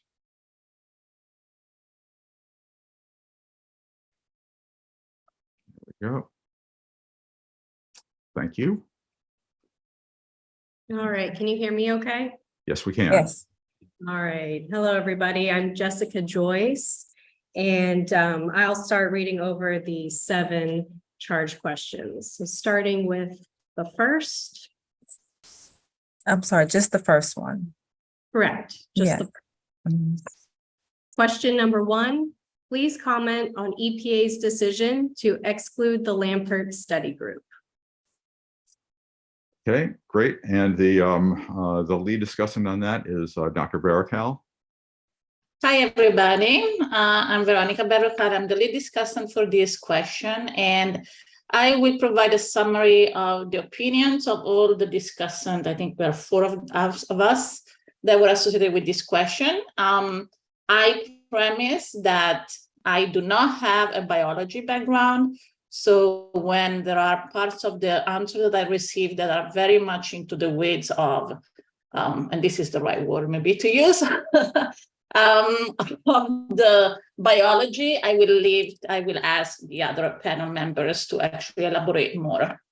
So here is the summary. Members of the panel assigned to these questions agree unanimously with the EPA's decision to remove the Lampert 1989 study from the database. 3 discussants based their conclusion on similar considerations as those elaborated by EPA in the white paper, whereas one discussant did not fully agree with EPA's justification, although said member agreed that the Lamper study should be removed from the database. Panel members concluded that the Lamper study did not provide convincing evidence on the effect of atrazine on aquatic plant communities because it was not possible to unequivocally determine that the changes in the different variables reported in the study, that is oxygen saturation, chlorophyll A, particulate organic carbon, and zooplankton density, are definitely associated with atrazine. Statistics teach us that whether a treatment has an effect on an outcome variable or an endpoint, it is fundamental to establish a comparison between a setting where no treatment is present and a setting where treatment is applied. However, comparing two settings is not enough to be able to say that the difference observed is associated with the treatment. To make such a conclusion, it is imperative that the two settings differ only on the application of the treatment. Differences between the control or the placebo group and the treatment group that are not the treatment itself make it impossible to conclude that the difference observed in the outcome variables are due simply to the treatment, unless statistical methods to control for these confounding factors are used. In the latter case, it is imperative that the confounding factors are listed, acknowledged, and quantified to carefully account for them. For the Lamper study, it is very hard to understand the settings under which the experiment was conducted. EPA's assumption is that the Lamper study is the same as that described in the dissertation written in German by Fleckner. However, there is no 100% certainty that this is indeed the case. Although the study did have control groups, it is not clear how the control and the treatment differ. For example, as noted in the white paper, it is not clear whether the control were negative controls, contained solvent, or were one a negative control and the other a solvent control. There is also uncertainty with respect to how the treatment was administered. How was atrazine dissolved? How was it administered? What atrazine was used? Was it reagent or commercial grade, etc.? Besides uncertainty used for the settings of the control and the treatment bags, what is confirmed is that the study did involve replicates, even though these replicates were conducted during different time periods. A question then emerged: how have the data from these replicates combined? And how was the potential interacting effect of whether an atrazine taken into account when examining the differences between the control and the treatment bags? The study does not use any statistical method to account for potential confounding, and at least from what is reported in the white paper, it does not seem to use statistical methods to properly quantify uncertainty and to compare the responses in the two groups while taking into consideration sampling uncertainty and these confounding factors. So another point that has been raised by another panel member is that another reason why this study shouldn't be included in the database is the lack of a clear dose response that can clearly be attributed to atrazine. There is an apparent effect on phytoplankton insofar as there is a decline in chlorophyll A relative to the control column starting between days 5, 10 of the study. However, the magnitude of the decline in chlorophyll A is almost identical across treatments, as is shown in figures 2.3 and 2.4. There is no clear dose response as it would expected if atrazine alone was eliciting toxicity on phytoplankton. The same trend is observed with respect to dissolved oxygen. The decline in dissolved oxygen is seen across all treatments, but there is no clear dose response. If atrazine was driving the decline in phytoplankton in a dose-dependent manner, one would expect to see a dose response in dissolved oxygen, but that is not the case. Finally, with respect to expected dose-response relationship, the zooplankton data similarly do not support a clear indirect effect of atrazine. There is also no clear dose response as it might be expected if there was a direct dose-dependent effect on phytoplankton. And so I will let the author of this comment elaborate a little bit more on this, but basically these two main points, the uncertainties in the settings under which the experiment was conducted, the fact that no statistical method was used to account for the confounding factors, and this lack of a dose response are the main reason why panel members associated with this question agree with the decision to remove this study from the database. Wonderful. Thank you very much. So now we'll go through the various associate discussions, and then we'll open it up to the panel to ask if you each have additional critical things to add to that. So Dr. Chen, do you have anything to add? Yeah, I just want to clarify because I made a couple of comments on the claim that the ethanol as the solvent added into the mesocosm is responsible for the dissolved oxygen. I don't really see a very clear evidence for that. And as a matter of fact, I think I saw more evidence against that. And actually, there was a previous EPA comment saying that the time just don't match because the ethanol is supposed to be dissipated much quickly than, you know, when these drops in dissolved oxygen occur. But I want to clarify is that I'm not against the decision of excluding the study, but I just don't see any reason to still emphasize on the possible link between the ethanol and the drop of the dissolved oxygen, because I just don't think it's helpful to invalidate a study based on arguments probably whose own validity is possibly in question. And with all the other problems we have identified this study, I just, I don't see the necessary of keep emphasizing the potential causal relationship between the ethanol and the response. Okay. Anything else?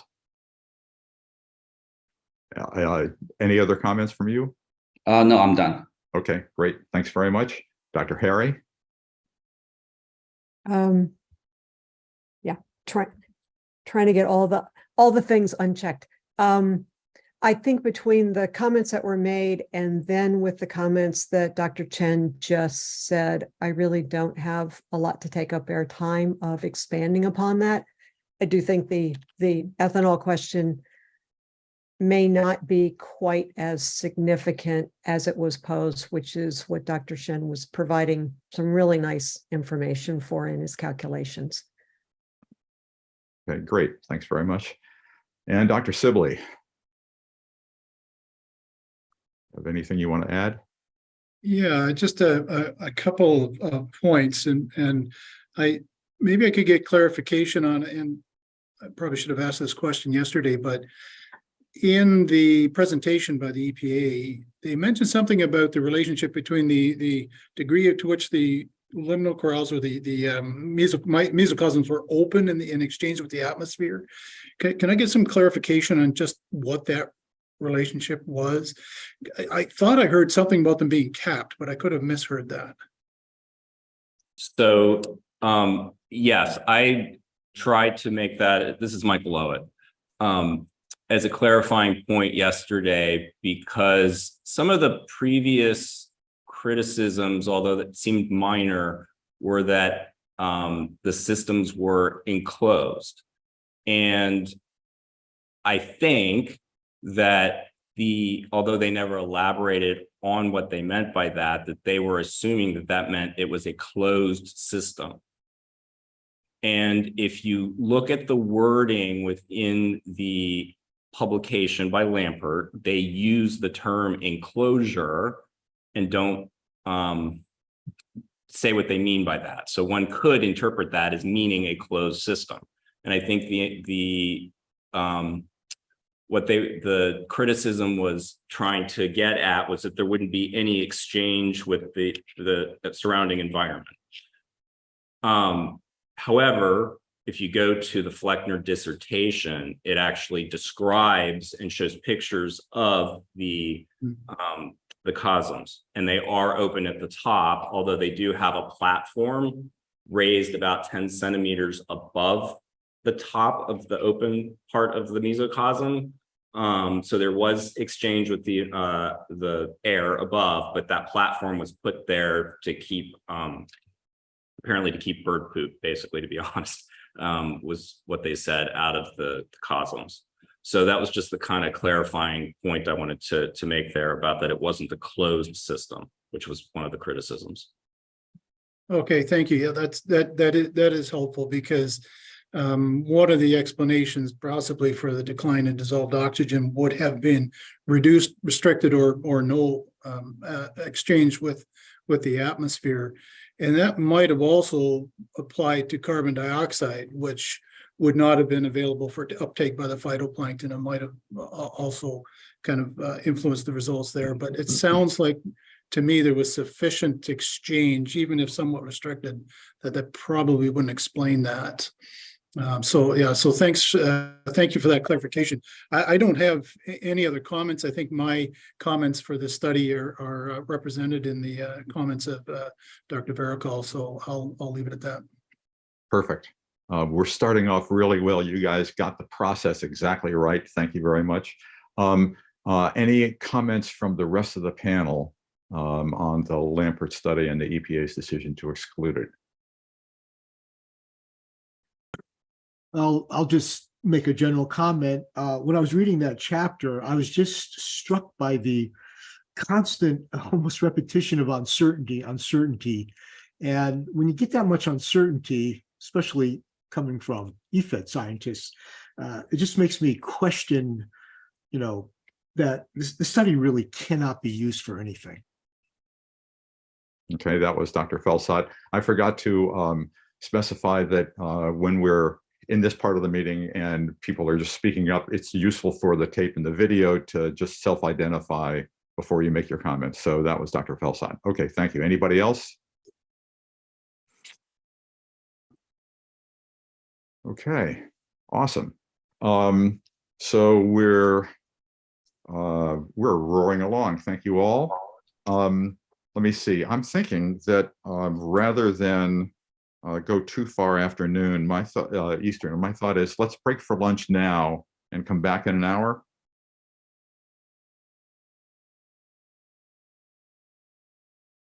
What do you say, Tamu? I think we're about there, aren't we? I think so.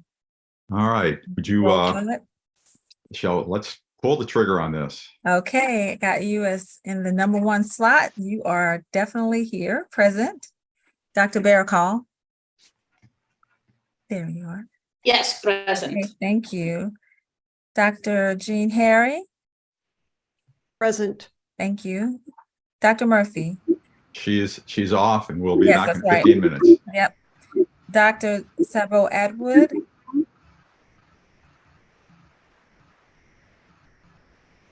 We'll come back to her. Atwood. Okay. We'll come Sabo back to her. Atwood. Okay. Dr. Tron. Yes.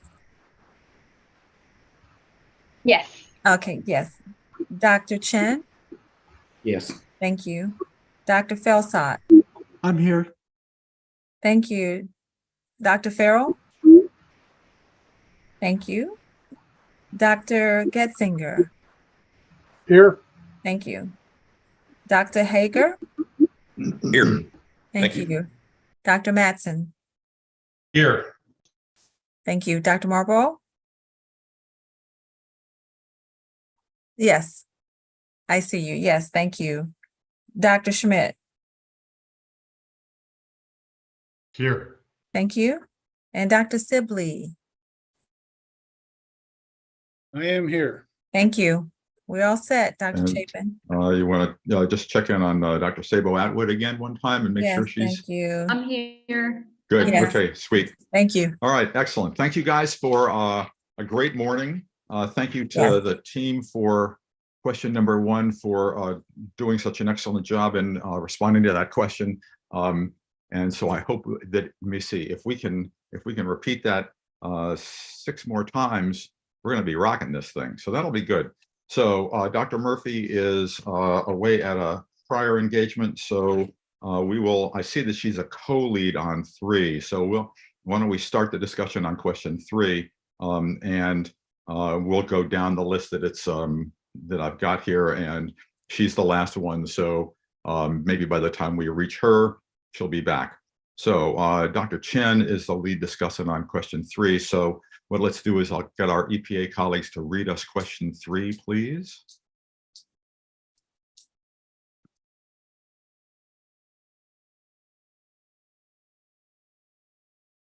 as soon as the technology catches up and display. There we go. Cool. Oh, can you hear me now? Yep, we can hear you now. Wonderful. All right, this is Jessica Joyce, EPA. Question number 3. Please comment on EPA's decision to include the 1981 to 1983 University of Kansas study group, but exclude 4 endpoints and update the effect, no effect conclusions for the 2 remaining endpoints. Excellent, thank you. Okay, we'll turn to Dr. Chen as the co-lead discussant. All right, thank you. So yes, I have received comments from all 4 members within the group on the question here, and we believe we have the consensus on the decision to include this study. All members either object the inclusion of the study or have strong reservation about decision to include the study, mainly because of in questions on the study design and the execution of the study in particular. For example, the maintenance of the environment across the experimental period. So I'll defer to members with more aquatic ecology expertise to comment more on that. So the question on the exclusion of the 4 endpoints, most of us all of us are actually in agreement that we support that decision. So there are 4 endpoints here. Endpoints, let me see, number 5 and number 1. So those 2 are removed because they no longer satisfy the new restriction of the experimental duration.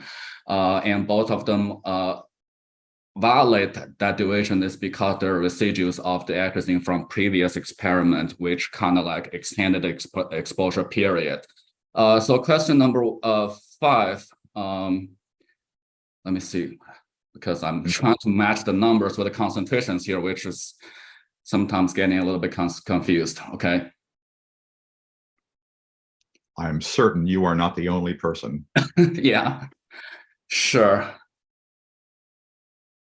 So question number 5 basically is, no, the endpoint number 5. Endpoint, okay. Yeah, there's no issue with that because, you know, it's kind of like a continuation at the same concentration from a previous one. The question, the endpoint number 1, which is a 5 microgram per liter treatment in a pond that received a 20 microgram per liter treatment previously.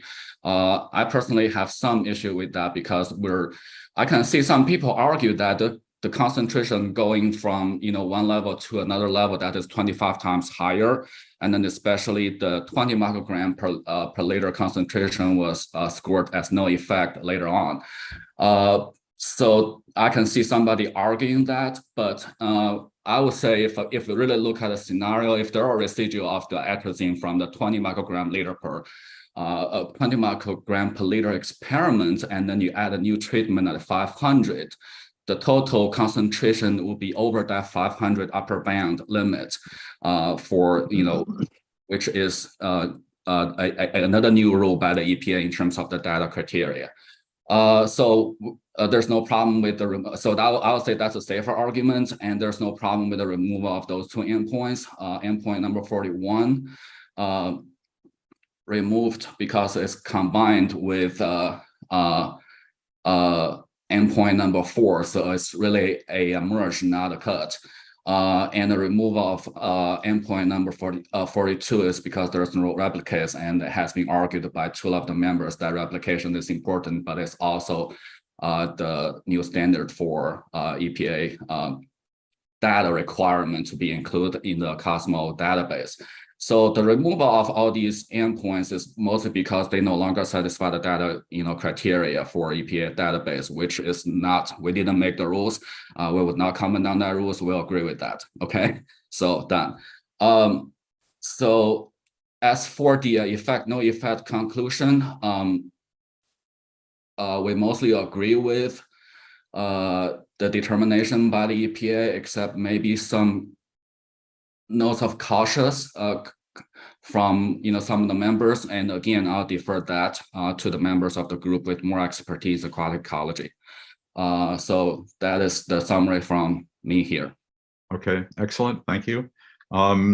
let's see, let's hear from Dr. Barakal next. Do you have some substantive additions to make to that? No, I agree with the decision of EPA to only consider 2 endpoints. And the only thing I wanted to add was that I think it's not just that EPA made new rules regarding the data. I think some of these rules, some of the reason why these endpoints have to be removed again are statistical consideration about the ability to make evidence of the studies and that have been conducted. So, but otherwise, yes, Dr. Chen has summarized my point of view. Great, thank you. Dr. Farrell, substantive additions, please. Yeah, I have a significant concern about including endpoint 4 and 2 based on methodology. So the primary reason that endpoint 4 was scored as an effect was because of the impact of atrazine on the macrophyte composition. But the pre-treatment measurement of macrophyte composition was not determined, or at least I didn't see where it was reported. Since these ponds had natural populations, it is very likely that the same species were not present and were similarly abundant across all of the experimental units. And anyone that has worked in experimental ponds will realize you can, with time, each one of those ponds will develop a very distinct personality, even fairly early on. It is not uncommon, even in our experimental ponds that we have here at the University of Florida, you'll see one pond dominated with hydrilla, the next pond dominated with coontail, and the third dominated with algae with no submerged aquatic vegetation. And again, these are side by side, dug at the same time, quote unquote, identical systems that are exceedingly different in how they respond to different stimuli. So being that we don't know what the populations or the species compositions were, and there were only 2 reps used, I don't know that this macrophyte composition data for endpoint 4, that there is sufficient scientific weight to validate that, because we don't know pre-treatment information. So similarly with endpoint 2, the data seem to be fairly straightforward, but there's so many concerns and considerations I have. I don't believe the plant portion of this experiment could be published in the journals that I publish in. And there's also a huge lack of understanding when I hear the reviewers say, this wasn't mentioned in the 83 experiment, but it was mentioned in the 79. So we're going to assume that what they did in 79 is what they did in 83. So again, a lot of questions. I don't think there is enough scientific weight to include either endpoint 2 or 4. Okay. Let's see. And next up is Dr. Murphy, is Dr. Murphy here yet? Let's assume no. So comments from other panelists. John. Yeah, follow up with what Jay said. I was disturbed that they either weren't collecting quantitative data on macrophytes or collected an incredibly small number of samples. They're collecting 2 samples and making a statement about what happened. And macrophyte samples are so variable. They're much more variable than phytoplankton samples because, well, they're vascular plants. And you can't make a statistical statement based on 2 samples from a pond. So I would not make any sort of endpoint off of macrophyte data for either of the Kansas studies.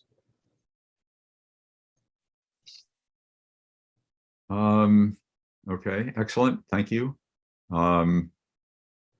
Let's see, anybody else, any other panelists want to contribute to this one?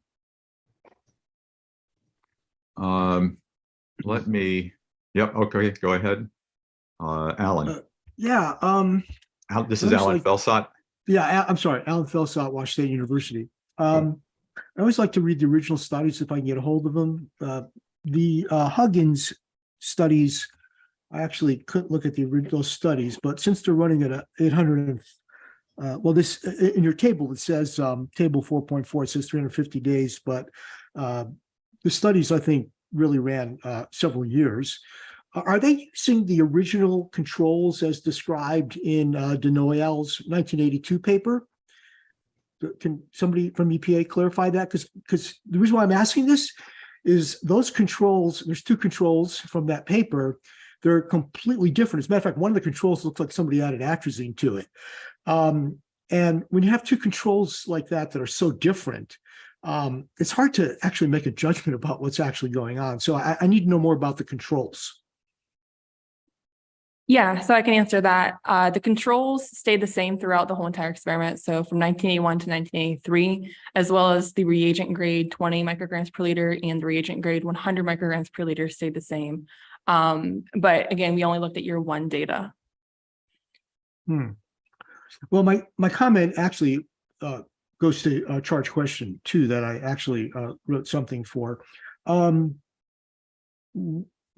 EPA looked at so we're working on question 3 now, right? Right, but Yep. it's related because Okay. if they're the All same right. controls, just making sure you know. Okay. oh go yeah, ahead. yeah. Well, that's why I asked the question, because if they're the same controls, then we actually have the same problem that's transferred from charge 2 to charge 3. So I guess I'm wondering when I read the discussions in the white paper, I didn't really see any mention of the discrepancy between the controls themselves. Is there any comment about that? Yeah, so I just want to clarify that the controls in the 1979 experiment, which is the next charge question, were different from the controls in the 1981 experiment. Okay. So so the Huggins reports that you didn't include afterwards in table 4.4, those are using the controls from the 81 experiment. I mean, Yes, so for charge question number 3, we are talking about the controls for the 1981 experiment. So between 1979 and 1981, the ponds were drained and then they were refilled with new water, new phytoplankton, new fish were added, new potted macrophytes, if they were present, they were added as well. And then that defined the new start of a new experiment. okay. So the question I have then is not seeing the actual original 81 publication. Are those controls from that publication, did they show a discrepancy between controls, or are those controls more alike each other than had occurred from the so-called 1979 paper, which was actually reported in 1982 in the primary literature? Can you repeat the first part of that? You said, are the controls? Yeah, so in the 82 publication, the controls were very different from one another. So is the 81 experiment with so-called new controls, are those two controls more like one another in contrast to the very different results in the reported in the 82 paper for the controls? Because I don't have the controls were really discussed, and I don't have the original data in hand to see if that's the case. I'm sorry, please identify yourselves prior to speaking into the microphone. Thank you. Sure thing. This is Frank Ferrugia. Hopefully this clarifies some things. So the control cosms that were used in 1981 through 1983 were unique new COSM containers that were not included in the 1979 experiment. So they're brand new. So that settles that issue of previous earlier kind of COSM establishment stuff. In terms of in 1981, were the two control COSMs vastly different from each other? What's your take on that one, Kayla? Like, do we have evidence to say that the controls were very different from each other? Yeah, so Kayla Coltsnow, EPA. I think based on the data that we have, both in the presentation and the white paper, they present the data for the macrophytes, and it shows it shows low variability for the macrophyte results. We unfortunately, I don't believe we have the phytoplankton results controlled to show the variability there. Some of the variability that you might be referring to is the year 3 study, which is the summary study of Denolis et al. 1989 that presents a lot of year 3 data, which shows some of that control variability. Okay, well, since this determination of effect is really based on macrophytes, as stated earlier, I'm satisfied with your answer. Thank you. Okay, let's see if Dr. Murphy has rejoined us. Yes, I have. Yay. Okay, Sorry so about that. not a problem. I hope things went Thank well. you. So so we're working on question 3, and we've been through the other discussants for this question, and I wanted to make sure that just to give you the opportunity to add any substantive additions to Dr. Chen's response to the question, which I know you didn't hear, but you probably contributed to already. Right, I did contribute, and if Dr. Chen incorporated my my comments, then I think I'm satisfied. Okay. Dr. Chen, right? You did, so yeah. Yeah, I did. Thank you. Okay. All right. So we've heard from the assigned discussants. We've heard from the panelists. Let me turn to my EPA friends and ask if we have sufficiently, if you have any questions for the panel, if we've answered the charge question 3 to your satisfaction. Dr. Hager has, excuse me, Dr. Hager has his hand raised. Oh, sorry. Dr. Chapin, I apologize. Sorry. Prior to the discussion. Yep. Sorry, Aaron. Go ahead.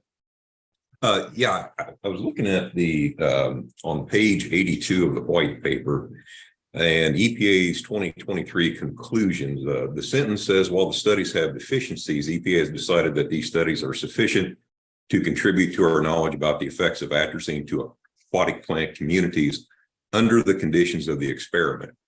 And I guess my question to the agency is, what is your inference base when you state that these results are applicable under the conditions of this experiment?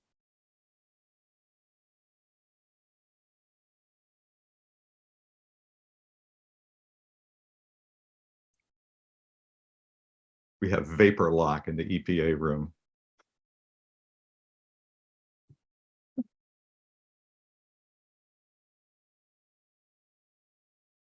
Thank you. This is Frank Ferrugia. Sorry, I have to walk over here. We have one mic that works, and all otherwise good. it sounds like we're in Mammoth Caves or something. So, in terms of every study, that statement is kind of like maybe it was poorly written in the context, and so it was easily read out of context.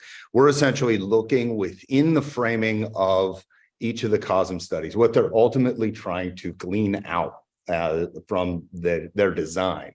And their comparison to the control was an effect observed. We're not trying to say, okay, no effect on periphyton if they're not reporting on periphyton, right? And if they're not designing a study to address macrophytes, but macrophytes were there and they just kind of say deep into their discussion, they talk abstractly about macrophytes having some effect, right? And so really each one of these studies is looked at each one of these studies and each one of the concentrations tested within these studies is looked at on an independent kind of consideration of what it is that they're testing, what it is they're reporting on.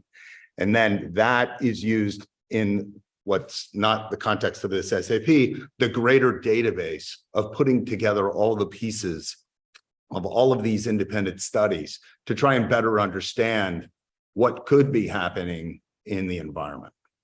Does that address your question, Dr. Hager? Well, I guess to some extent, but you know, the way that portion is worded, it's a very narrow inference space. It is this experiment only that you are stating that you are drawing inferences around. And then a few sentences later, you know, the agency writes, therefore, while there is uncertainty in the results.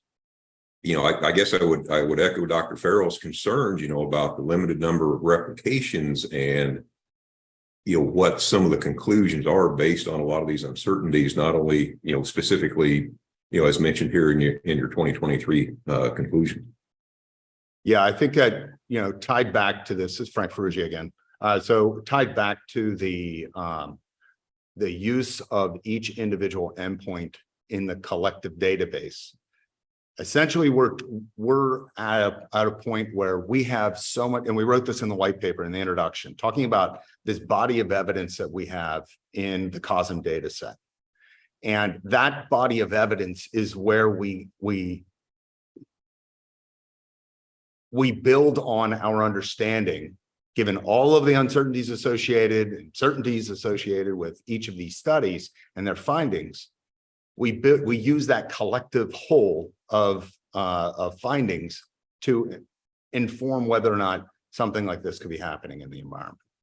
And this is a mixture of lentic, lotic systems. It's a mixture of things that are looking at small systems, large systems, flowing, static, artificial assemblages, natural assemblages. And in doing so, it's very difficult to take any one study out and use it wholly as the determinative ending, given all of the evidence that's out there. Even though some of it, a lot of it, every study has something, right? And these 11 are particularly questioned because of the level of uncertainty, the level of issues that, and the severity of some issues like the ethanol that have come up over the years. And that's what we're trying to tease through here, is like kind of the worst cases in the whole database to better understand whether or not we should be including them, first of all, and whether or not we can interpret them in terms of effect and no effect if we did include them. And that's what all of these charge questions are really centered around. Given this study in its isolation, what can we get out of it? Is there an atrazine related effect? And is that study suitable for making a determination of, was there an atrazine effect in that study? So it's difficult because we can't open up this whole SAP to all of the studies or the methodologies or the CELOC establishment. But ultimately, our introduction to the white paper gives you this context to which each one of these endpoints is being pulled into a greater consideration of all the totality of evidence for COSMs. So Aaron, are you okay with this? Yeah, I understand the big picture of this. I guess I was, just the recent comment about, not access to the methodologies. I guess I would not agree with that, because if your methodologies are poor, what weight are you going to give the results? Every endpoint and every study is given equal weight in this, in that analysis. And that again is not subject of this SAP, but just to clarify that each one of these studies and endpoints is thought of as equal in its contribution to the totality of the conclusion. So that's why we're being very narrow in the context of what we're asking you to address is there an atrazine effect in this study? Just on that specific question within this study, is there an atrazine effect? And given the imperfections, and can we live with those imperfections? Right.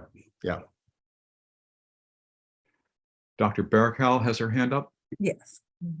Yes, I guess for me, the question then, it's not really, is there an effect? Because if we want to be strict about whether we could claim if there is an effect in these studies, I would say, we have to revisit the number of replicates. We need to revisit whether statistical methods are used correctly to account for all the sources of uncertainty. So I think actually the charge should be stated differently, which is EPA has come up with rules for what consists, for what makes a study to be eligible to be included in the COSM database, which is not what this panel should discuss. What are the rules that have been come up for inclusion in the COSM database? And so within those rules that have been already established, can we say that these studies have enough merit to them to be then evaluated at a second step and a second analysis and be weighted for whether the methods used are valid or not, and whether the evidence that they're providing is a strong evidence or like maybe evidence that can be questioned. But I think it's important that it is clear that we are working within the parameters of the rules that have been established for the COSM database, instead of like answering the wider question of, is there an effect based on these studies? Because I think if the question is that, then I don't think that, I would change my answer about whether we should keep these two endpoints. So I think if we say instead, given the parameters that we have been given for what constitutes a study or an endpoint to be included in the COSM database, is that acceptable enough? And then there is going to be another stage where EPA is going to look at those studies in the COSM database and, do its own evaluation of those studies that are in the database to determine how much evidence there is and what is the level. But I think it's important. I think the question that has been raised is really important in terms of making sure that the questions that we're trying to answer are very well framed within the parameters that were given for this specific panel. This is Dan Spencer, VPA. That's correct. While I have the microphone, could I ask for a summary of where the panel landed on question 3? I'm going to turn to Dr. Chen to summarize your response to the question 3. Yeah, sure. So in terms of the questions of including the study, the group has the consensus that we either object the inclusion of the study or have strong reservation about the inclusion of the study. The removal of all 4 endpoints, we believe those are justified, so we have no objection there. The effect, no effect conclusion, we agree with, all of us agree with the scoring on endpoint number 2. There's a word of caution from Dr. FIFRA on the effect, the scoring of endpoint number 4. But overall, we're kind of in agreement with the effect, no effect conclusion. Is that good enough?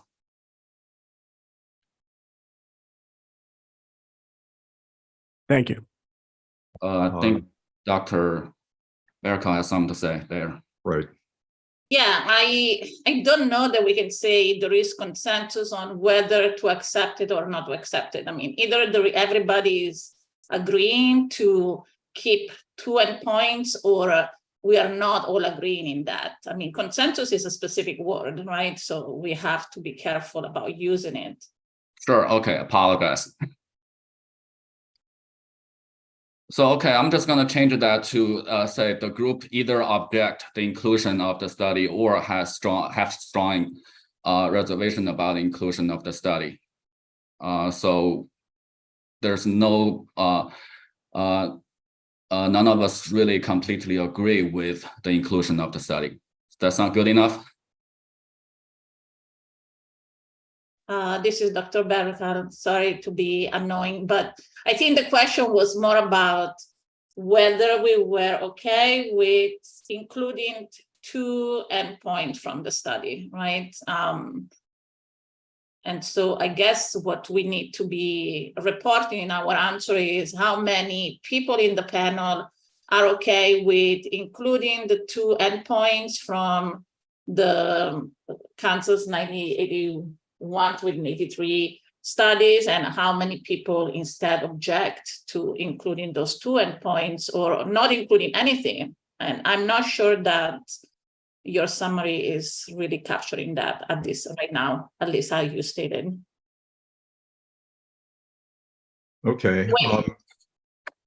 My suggestion would be that one option that we have is that there are breakout rooms, as I understand, that where the panelists can get together for a question and sort of hash stuff out and then come back with a a revised answer.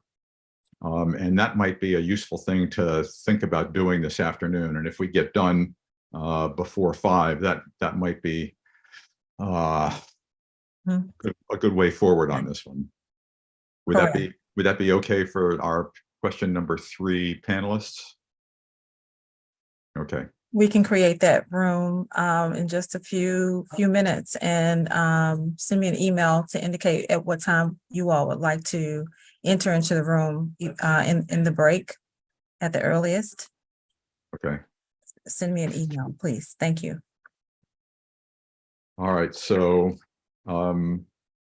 so it sounds like we've decided for question 3 that there's more discussion that's needed, and that's going to happen offline. Thank you, guys. So now let's turn to question 2, and we'll go to. I'm sorry, Dr. Chapin, Dr. Jean Harry. Has her hand Sorry, Jean. raised. Go ahead. Whoops. Sorry, Bob. It's okay. I think we're going to have a general issue with what's been raised in this last question from 3, which is, would you accept all of this data given all of the caveats and the limitations as being an effect, or will you accept it within the framework of how EPA is framing the data sets that they will put into the database? That might be something that cross bridges across all of the questions and all of the groups, that as we draft this, it might be something that goes up at the front, potentially, rather than each one of the questions. So it's sort of a general applicable to everything caveat up at the front. It's just an idea. Thank you, Jean. My thought about that is that while I recognize that chewing on imperfect data is always a frustrating exercise, my inclination would be to try to focus our answers on the data that EPA has presented to us and their requests from us, and so rather than providing a global "this whole thing sucks" kind of response, I think my thought would be to focus mostly to use the framing that EPA has provided. Are we all good with that? So this is Jean again, just to follow up. I wasn't necessarily thinking about it using your terminology that this all sucks, but more just to set the framework so we don't get caught in that in each one of the questions, to simply say we're addressing these questions within the framework of EPA, how they are proposing to use that. And then we stay there rather than get caught up into a discussion of that in each one of the questions and each one of the answers. That was all. I think that's a wise move. Yes. Stay within the scope. Yeah. Dr. Chen? Can I just follow up real quick? Because the way I see these questions are rated as like 3-tier question. First, whether you agree or not on the decision of including the study, right? And then the next question is whether you agree or not on the decision of the inclusion or exclusion of the endpoints. And then the next question is effects, no effects. So if so basically for somebody, if they decided, they don't want the study in, I mean, is it necessary for them to even talk about the next 2 questions? So no, I would think not. Okay. Does that, and let me just double check in the EPA room. Is that okay?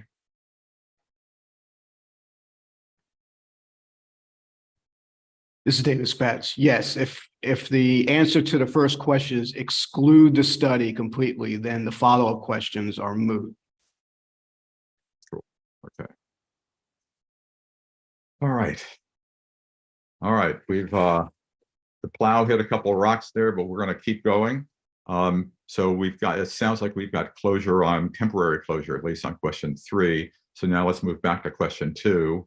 And I don't see any co-lead discussants, so we'll get Ms. Joyce to frame the question for us, and then we'll go to Dr. Murphy. Jessica Joyce, EPA. Question 2 for the panel. Please comment on EPA's decision to include the 1979 University of Kansas Study Group and update the no effect conclusions for the 2 included endpoints. Thank Wonderful. you. And we'll turn to Dr. Murphy. Thank you very much. And thank you for accommodating. Okay, so I will comment. I'll first provide a summary. The EPA performed an extensive review of the 1979 University of Kansas Study Group to address concerns from the previous reviews. Based on this review, endpoint number 52 was rescored as no effect, and endpoint number 3 remained as an effect. Shortcomings were noticed of the study that included a lack of replication, not well documented initial conditions like biomass, microphytes, etc., a complex system, and a lack of statistical rigor. Despite these shortcomings, it was suggested to include the study in the COSM database because of the representation of different taxa in the scope. The panel appreciates this perspective to include the study, and there was some evidence to support this. But overall, the panel could not find sufficient evidence to suggest that the study was completed enough with enough scientific rigor to include in regulatory decisions. I'll start with a couple of reasons to include that had some caveats. So the EPA has decided that only endpoint 3, 500 micrograms per liter, would be characterized as an effect, and it reclassified endpoint 52, 20 milligrams per liter, as no effect. A panel member agreed with this determination for the following reasons, concluding that the endpoint 3 is an effect based on the study parameters is consistent with published papers wherein single algae taxi are adversely affected at concentrations above 100 micrograms per liter using similar observational parameters as used in the Kansas Study Group papers. The control ponds, as shown in Denoyles et al. 1982, had major differences in fluorescence measurements and 14C uptake. Indeed, control pond 6 behaved as if it had been treated with atrazine. So if the controls are average, the error would be so large with just 2 replicates that the statistical analysis to find a difference would likely fail. Thus, for this reason alone, EPA could have been justified in not using the Kansas data. This issue is also exaggerated by the loss in water volume during the experiment, making the effects on water quality parameters and atrazine a confounding factor. But nevertheless, because the preponderance of literature on single algal species under laboratory conditions show a high probability of effects on photosynthetic efficiency and related 14C uptake at concentrations above 100 micrograms per liter, EPA can make a plausible case to deem endpoint 3 as effect, while concluding endpoint 52 as no effect. The latter is supported by essentially no meaningful differences in response between one of the control ponds in fluorescence and 14C uptake. However, the panel also found several important confounding factors that could arguably make the case for invalidation of the study. Some of the main reasons for suggesting removal include, I have a number of them and I will list them. Number 1, lack of adequate replication for statistical comparison of results. So an assessment of data without proper statistical analysis is nothing more than an opinion that can vary according to the individual and their own inherent biases. It seems tenuous at best to draw conclusions, let alone conclusions defensible based on these results from experiments that have no statistical analysis nor even simple measures of variation in recorded data. So while the EPA's screening and scoring criteria did not include a requirement for statistical analysis, and in their absence, EPA's best professional judgment was used, this is additional evidence of the potential challenges that can arise about making conclusions about a set of data with no statistical analysis. Perhaps at one point in time, the best professional judgment seemed appropriate, but the fact that these experiments are currently undergoing review by this SAP highlights perils in formulating opinions in the absence of appropriate data analysis.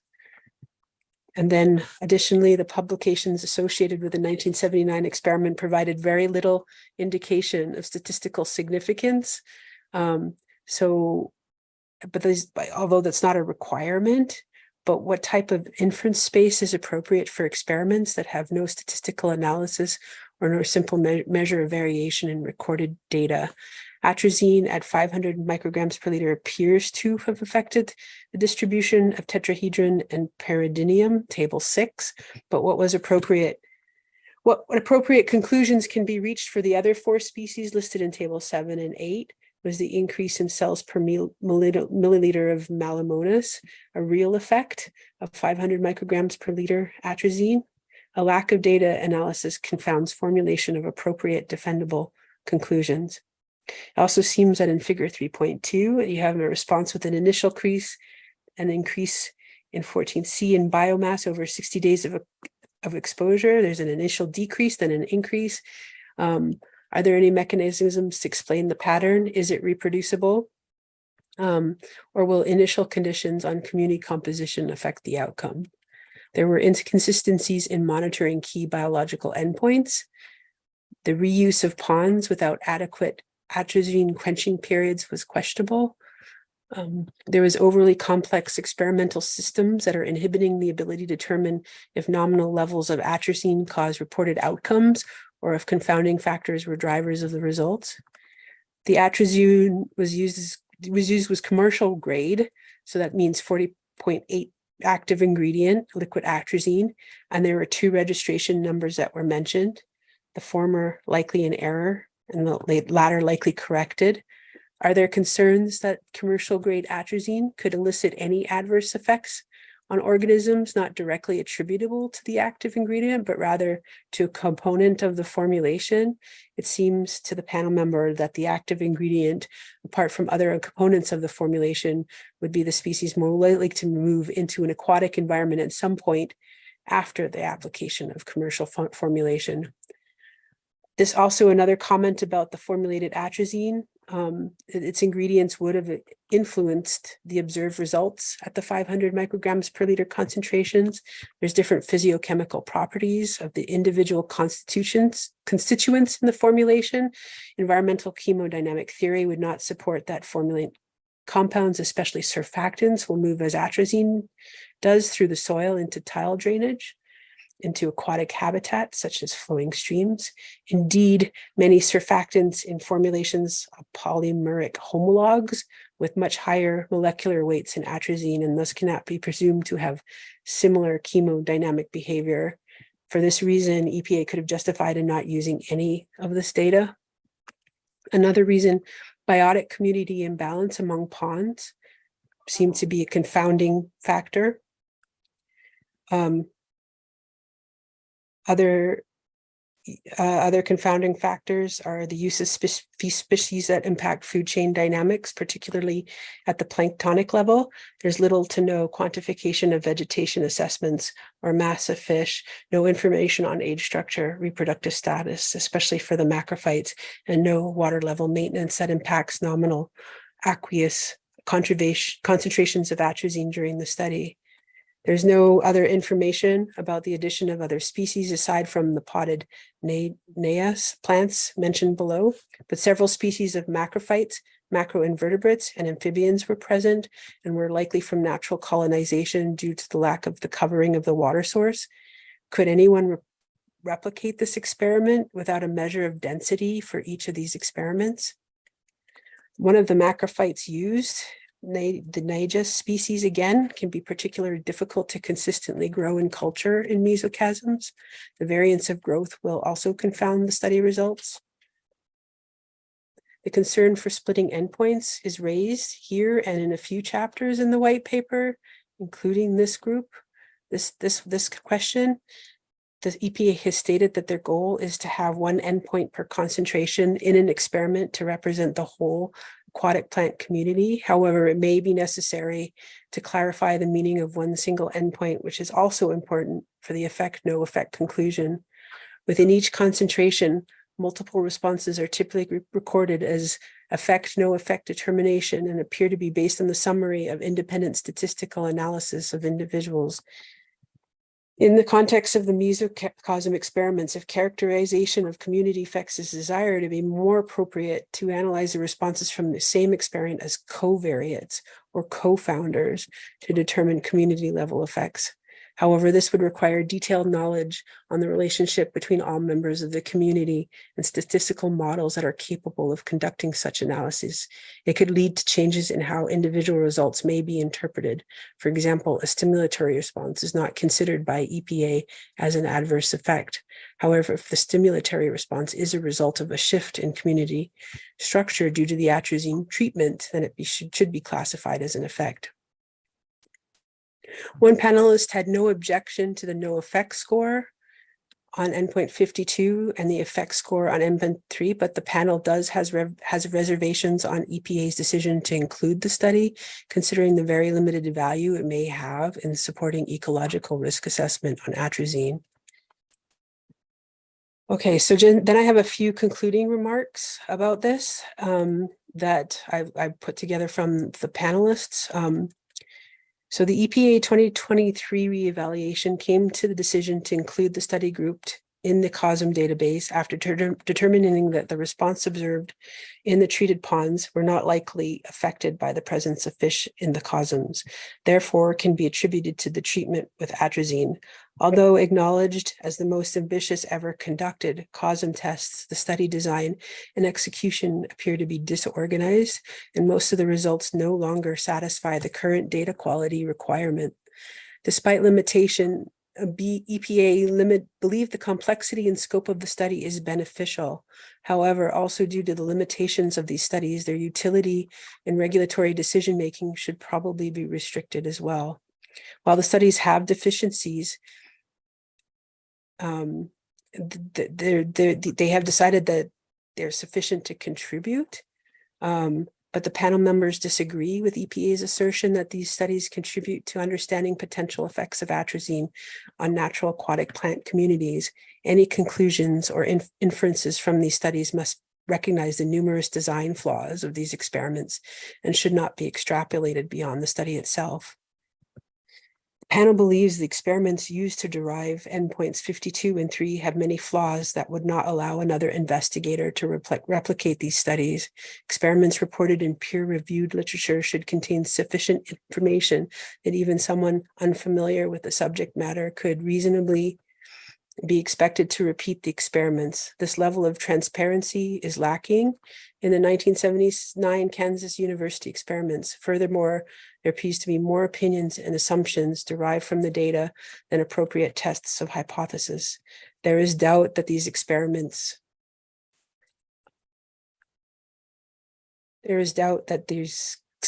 would even be seriously considered if submitted today for publication in peer-reviewed scientific journals. So at best, this work represents a pilot study, the results of which may be useful in designing an actual scientific experiment. At worst, it represents a greatly flawed and non-scientific attempt to determine the effects of atrazine on aquatic plant communities, including a general lack of knowledge and experience in and design and conducting technically valid aquatic mesochism studies. The panel suggests that a more contemporary COSM experiments would have improved designs and statistical analysis on which EPA can justify a more robust inference base to natural aquatic plant communities. Thus, this work could be followed up with a better designed experiment that captures the desired broader community and taxa composition, and perhaps these studies should be encouraged with guidance on best practices. The panel appreciates that this work might have represented the best science available in 1979, and there are a few mesochism study manuscripts that have attempted to answer the subject of the atrazine question, thereby steering EPA into using professional judgment to draw conclusions from such studies. However, as scientists and evaluators, we must avoid using information from seriously flawed studies to reach tenuous conclusions that will not be used to determine the benefits and risks associated with the use of pesticides. Therefore, since there are many challenges to overcome in this work, for determining scientifically valid no effect conclusions, the panel recommends that the 1979 Kansas study be excluded from this exercise, and we thank the EPA for the invitation to participate in this panel and appreciate the opportunity to provide comments on this matter. And I have a number of specific comments from specific panel members that talk more about the effectiveness of atrazine and herbicides with some figures and graphs from their personal work. I'm not sure if I should include that now, or should we open it up for discussion? I think if those additional comments mostly expand on what you've said, then we probably don't need to go through them individually at this point. So when you got to that, those last couple sentences, I was looking around for my propane torch, because that's the thing that comes to mind. All right. So that's the summary from the lead discussion.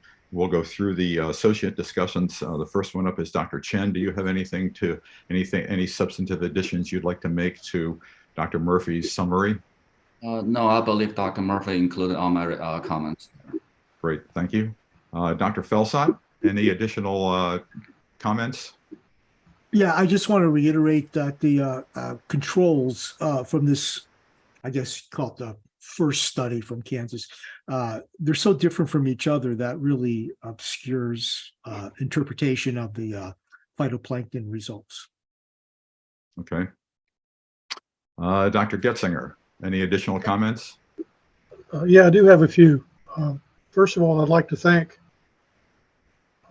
Dr. Murphy for really doing a great job in summarizing the panel's input to this question. And I think she hit all the major points, and there were probably some minor ones that could be thrown in. But I imagine that when these investigators at Kansas in 1979 were conducting this study, they had all the best intentions to do good science, and felt like they were doing the best they could do at the time. When you take a critical look at the methods, the way the study was conducted, the conclusions that were drawn with all the confounding issues and confusion, and you follow the narrative, it moves from good science and drifts pretty quickly to probably poor or inadequate science, and eventually falls off the chart. So I think our conclusions of not including this study in the database is valid. And there's couple other quick things. I was reminded of when I was watching especially the public comments today, and particularly the growers and some of the stakeholders. And they were imploring us as scientists that work in the public realm to please use the best science, use good science to be able to draw the right conclusions, no matter how the axe falls or how it cuts.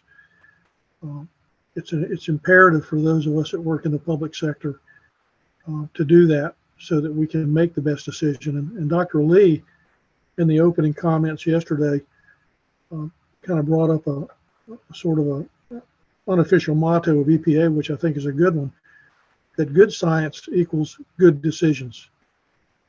But if you don't have good science, if you have bad science, how is that going to affect the quality of the decisions that are going to be made?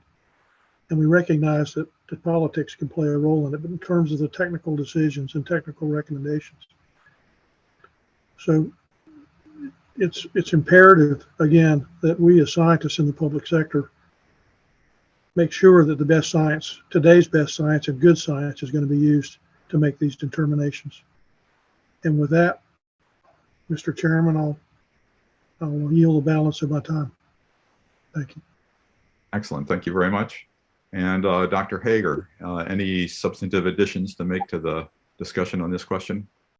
I thank Dr. Murphy for providing a very good summary of the comments, and I would certainly echo Dr. Getzinger's comments about how important including quality work is in the assessment of these studies, and ultimately in this calculation of the CELOC for atrazine.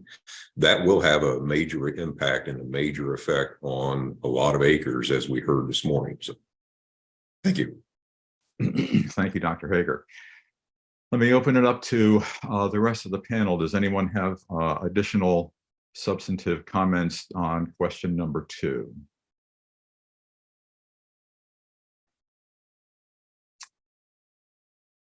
All right, I'm not seeing any hands. Dr. Okay, Dr. Felsot. although this was my charge assignment, I do have a question to EPA because I'm always interested in output. So let's say you kept the 500 part per billion effect level, and since your determination of the CELOC is a probabilistic exercise, how do you think this might affect the actual endpoint?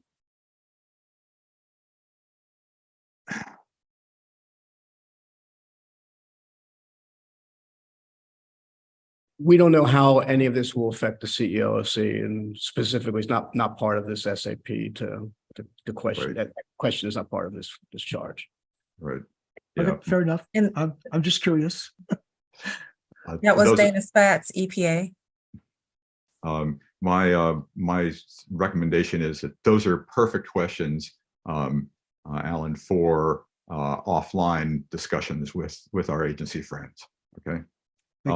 Any other comments or questions from the panelists? Okay, so it sounds like we have, if Dr. Murphy, if I can summarize in a phrase, your excellent response to the question. It sounds like we've got basically a recommendation not to include this study in the discussions. Right, that's right. Right, with lots of appropriate context around that. So now I'll turn to our EPA colleagues and say, is there any addition? Is the panel's answer clear enough for you guys? Is there anything else you need from us on question 2?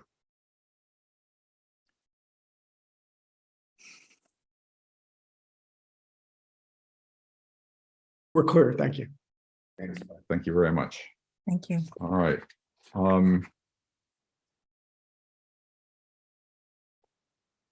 Let's see. So my thought is let's keep going. Let's keep going to question number 4. And so if we could have Miss Joyce read the charge question 4 for us, please. 3, 4, perfect. Yeah, am I unmuted here? Okay. There you go. Jessica Joyce, EPA, question number 4. Please comment on EPA's decision to exclude the Dettenbeck study. Thanks. I like concise questions. Okay. Charge question 4. The lead discussant, there are no co-leads, so the lead discussant is Dr. Sibley. Dr. Sibley. Well, thank you, Dr. Chapin, and thank you to the EPA folks for your presentations yesterday to help and clarify some of the questions that we had related to this particular paper. A total of 6 discussants, myself included, were assigned to review the EPA's assessment of the Dettenbeck study. And on behalf of the discussants, I here summarize the comments of this study. I will say at the outset, the discussants are unanimous. That is to say, they've reached consensus in their support of the EPA recommendation that this study should be removed from the COSM database, and in particular, the 15 microgram per liter endpoint. So I'll review some of the comments that were received, summarize some of the sentiments related to this particular paper. And the main focus for the discussants was related to experimental design, the dosing regimen, and the dose response relationships or lack thereof for the most part. As a general comment, one discussant noted that the published paper suffers from a frustrating lack of data presented for many of the results and a serious lack of contextualization for much of the data that is presented, which only focused on the few effects that were observed. Throughout the paper, little context is offered to explain why effects were observed at one concentration, for example, the 15 microgram per liter endpoint for gross primary production, but not at others, for example, GPP at higher concentrations. And this was true for many of the endpoints. A more holistic contextualization of the breadth of results, significant or not, might have addressed at least some of the questions before the panel in this SAP review, notably the 15 microgram per liter endpoint that is being considered here. All of this is to say that the overall quality of the study is greatly diminished by the poor presentation of results and lack of context in explaining their findings. So I'll summarize now a little bit more of the specific comments from the discussants related to experimental design, dosing regime, and dose response relationships. A key point raised by many of the discussants was associated with the unrealistic stepped dosing regimen, which involves exposing organisms to atrazine at different concentrations in a step-by-step fashion. While this approach might have been chosen for logistical or practical reasons, it does not accurately mimic the real-world conditions of atrazine exposure. Atrazine exposure in the environment is seldom characterized by such a stepwise increase in concentration. Instead, organisms are exposed to varying concentrations of atrazine over time, making the Dietenbeck study's design inherently unrealistic. Consequently, any conclusions drawn from the study are less applicable to real-world scenarios, and its inclusion in the database for assessing the effects of atrazine exposure can mislead future research and policy decisions. As noted by another discussant, in addition to being unrealistic relative to real-world contamination scenarios, this dosing approach has rendered difficult, if not impossible, the establishment of dose-response relationships owing to the difficulty of relating responses at any given time point to the concentration at that point, because it is possible that there is legacy influence from previous lower exposures. In other words, the doses are not independent, which makes it difficult to establish clear dose-response relationships, though there were not many of these overall. As noted by another discussant, the Dietenbeck study tried a different exposure regime that is not usual for dose-response studies. Many of the problematic parts of the study have been previously omitted from the COSM database. What was included, and now recommended for further exclusion, was the addition of periphyton strips to assess community structure that was introduced after varying time points and increasing concentrations of atrazine. This particular approach is likely to monitor the succession after disturbance of atrazine. However, what makes it challenging to interpret is the addition of increasing concentrations of atrazine in the varying exposure times. The data may have been more usable if some of these confounding variables had been removed. It was an interesting approach, but doesn't appear to be interpretable in terms of the effect, no effect.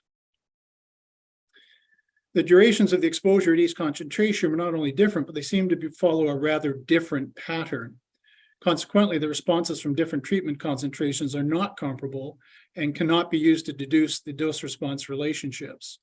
Moreover, both treatment with atrazine and change in weather conditions over seasons could lead to shifts in the notable structure of the plant community. And I'd like to note here the potential for confounding effects related to seasonal influence, which was similarly raised by a couple of the discussants. Thus, it is highly unlikely that the community structure at the beginning of each treatment level would have been comparable, which would further confound the outcome of the experiment.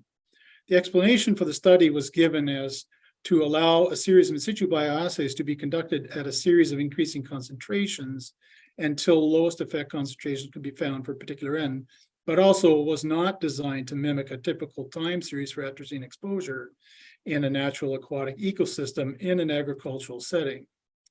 Therefore, the unusual design appears to be a compromise due to limited availability of COSMs to conduct treatment at multiple concentrations simultaneously over the same duration. Consequently, the exposure regime does not resemble or reflect possible, as noted before, real-world scenarios, which contradicts the purpose of a mesocosm experiment. As noted by another discussant, the experimental design of the Dietenbeck study may actually have produced some interesting information that may have reflected the influence of prior exposure on subsequent exposures rather than a dose response. Thus, the concern that the effects at low exposure concentrations were not observed at higher concentrations may not be relevant given the experimental design. In that regard, the experimental design is not appropriate for identifying a dose response. Additional data in the initial exposure to 15 micrograms per liter exposure would have greatly contributed to any specific interpretation of the data. Details and a lack of consistency of sampling, exposure, seasonal time, environmental conditions, etc., across sampling and the presence absence of alternative substances, i.e. nutrients and plants, and community development underlay the concern for including the Dietenbeck study. One panelist also noted that a perplexing aspect of the deep impact study is the expectation of a dose response effect based on a stepwise exposure paradigm. This expectation does not align with our understanding of toxicology and chemical exposure. In reality, the effects of chemical exposure often exhibit nonlinear patterns with thresholds and saturation points. Assuming a linear dose-response relationship without proper justification can lead to erroneous conclusions. And finally, with respect to these three attributes, as noted by one discussant, the reason for the inclusion of this study in the database historically is the effect of the atrazine on gross primary production at 15 micrograms per liter. This was, in fact, one of the few effects observed. There was also an effect on GBP to chlorophyll A ratio, but this occurred at 75 micrograms per liter. And there was also an effect of NPP at these concentration, but consistent with the above mentioned lack of context, no p-values are provided. So it's unclear if these effects were significant or even dose dependent. While I understand that EPA is focused on the 15 microgram per liter GPP endpoint, if a weight of evidence lens is applied to the data presented in the study as a whole, the lone effect of GPP at 15 micrograms per liter might be considered suspect, given the lack of any dose-response relationship in other endpoints. For example, there was no effect on GPP at higher concentrations. There was no effect on periphyton biomass or periphyton chlorophyll at any concentration. There was an absence of impact on macrophytes until the highest concentration.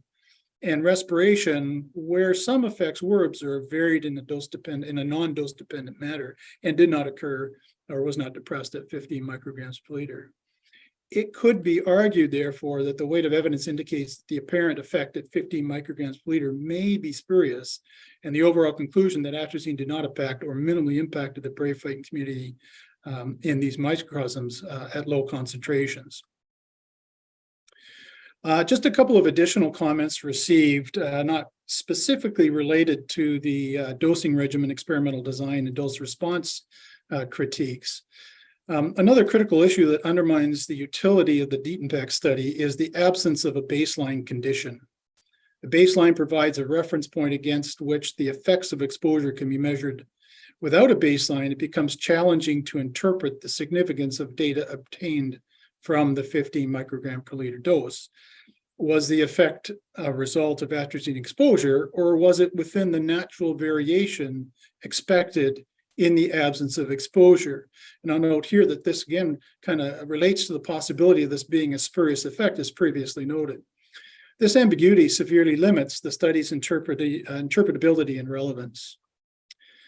Another discussant notes that one explanation for the significant effect of GPP at 15 micrograms per liter is the accumulation of organic matter in the system, the degradation of which may have led to increased oxygen consumption via respiration. Indeed, the 2012 SAEP stated, that gross photosynthesis is not reliable in the system due to the accumulation of large amounts of sediment detritus that would result in high respiration rates. Hence, the stressor in the early part of the study was not atrazine, but most likely accumulated decaying matter related to the dosing. That's end quote. This may be a plausible explanation, but detrital accumulation would also have existed in the controls where GPP was not apparently depressed during the early part of the experiment. Further, it would also have applied to the higher atrazine concentrations for which effects in GPP were also not observed. Thus, while detrital composition or decomposition may have affected respiration rates system-wide, I'm not convinced that it explains the specific decline in GPP at the 15 micrograms per liter treatment. As a related aside, I have not heard any comments about the flow rate in the mesocosms, which was 76 liters per minute. Flow might have played a role in the replenishment of oxygen. However, this is relatively a low flow rate and may or may not have been sufficient to offset the oxygen demands of decomposition if in fact decomposition is playing a role. So in closing, as stated at the outset of this summary, based on study methodology, i.e. dosing regimen, non-independence of the concentrations, and a predominant lack of evidence for an effect on most endpoints at higher concentrations. That is a lack of dose-response relationships. The discussants feel that the EPA's recommendation to remove the study from the COSM database is justified. So I close there. Very clear. Thank you very much. All right, let's work our way down the associate discussants. Dr. Chen, anything to add? No, I think it summarized pretty well. I just want to follow up with one thing, because I think my response when I first saw the exposure regime, probably similar to a lot of people, was why. So basically, so I looked for the original publication, and they said explicitly in their method part, and that's what I quoted in there. The treatment regime was designed to allow series of in situ bioassays to be conducted in a series of increasing concentrations until lower effect concentration could be found for a particular endpoint. And it was not designed to mimic a typical time series for atrazine exposure in natural aquatic ecosystem in an agricultural setting. So it's stated pretty explicitly in their publication method, in the method in their publication. So this is at best probably a pilot study or a range finding test, which probably shouldn't be taken very seriously. And I'll be honest, pretty much as soon as I read that part, I think my mind is almost made up. So. Okay. i.e. off with its head. Okay. Thank you, Dr. Chen. Dr. Harry? Nothing to add, Bob. I think it was a nice presentation. Good, thank you. Dr. Marlborough?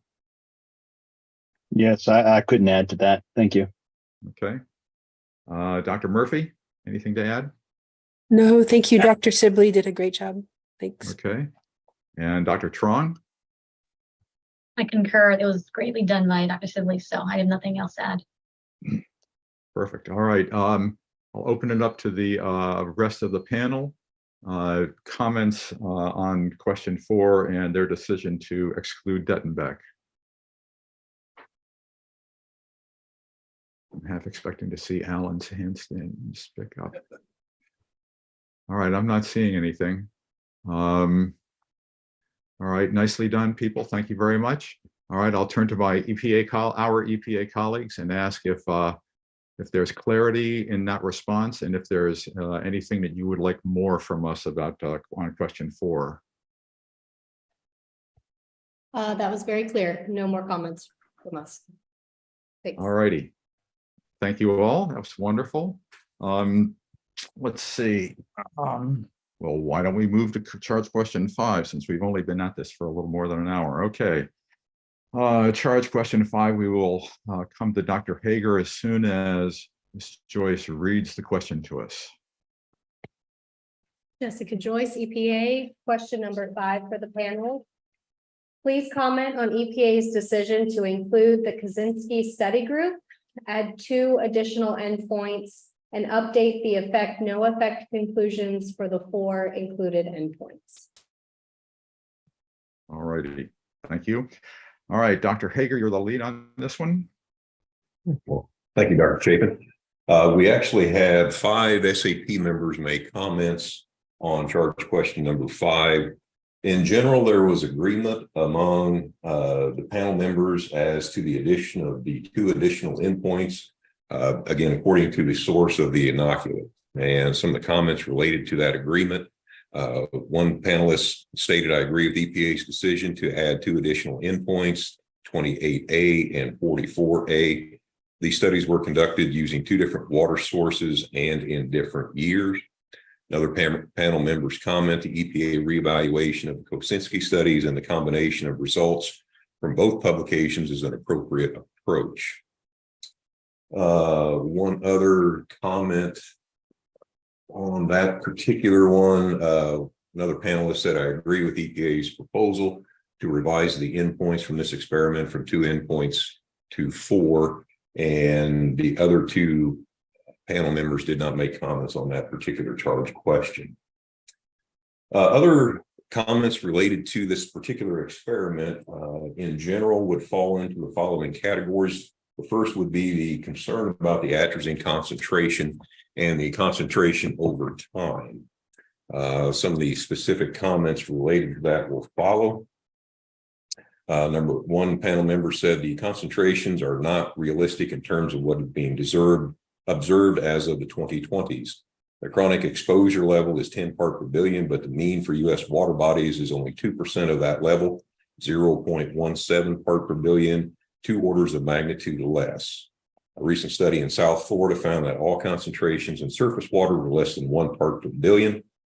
For instance, for the Lake Okeechobee Basin sampling sites, 34% of samples had detectable levels, but the range was 0.01 to 0.4 part per billion, with an average of 0.07 part per billion, and a reference to that study was given. Another panel member commented about the concentrations. Unfortunately, the failure to adequately sample for atrazine concentration make it difficult to know what the actual concentrations were during the study. What's more, it appears that they guessed at the atrazine concentrations and haphazardly added atrazine over time based on evaporation rates. And the final comment about the atrazine concentrations, panel member indicated without analytical verification, how confident can the SAP be that the listed atrazine concentrations were actually the concentrations maintained in the cosms? An unknown, unreported error occurring while attempting to maintain atrazine concentrations throughout the duration of the experiment, following redosing atrazine every time the 15% water replacements occurred, could potentially explain the effect conclusion of EPA at 10 microgram per liter atrazine, especially when considering the no effect conclusion at 100 micrograms of atrazine. The assumption that atrazine concentrations were maintained at reported levels throughout the experiment is not much more than an assumption. Let me see here. Other specific comments related to this, especially, I guess, around the determination of the effect level at 10 microgram per liter. One panel member said, I struggled to accept an effect designation for 10 microgram when no effect was observed at 100, 1,000, and 10,000 microgram per liter. Accepting a single data point at 10 microgram when the authors even state that there is little evidence that 10 microgram per liter modified the response of the algae, and that would be found on page 97 of the white paper. Feels like we are cherry picking the data. And let's see. Another comment related to that. Panelists said, I struggle to understand why there is a significant effect of atrazine at 10 microgram, but no significant effect at 100 microgram per liter. The Kosinski abstract states, quote, there was little evidence that exposure to 0.01 milligram per kilogram or 10 microgram per liter herbicide during colonization modified the response of the algae to any of the herbicides. And the last comment related to that, let me see. Reviewer said, in reviewing table 6.3, I wonder how to possibly explain or understand that the lower concentration, 10 part per billion, had an effect on AGPP, while the higher concentration, 100 part per billion, did not. That alone is questionable.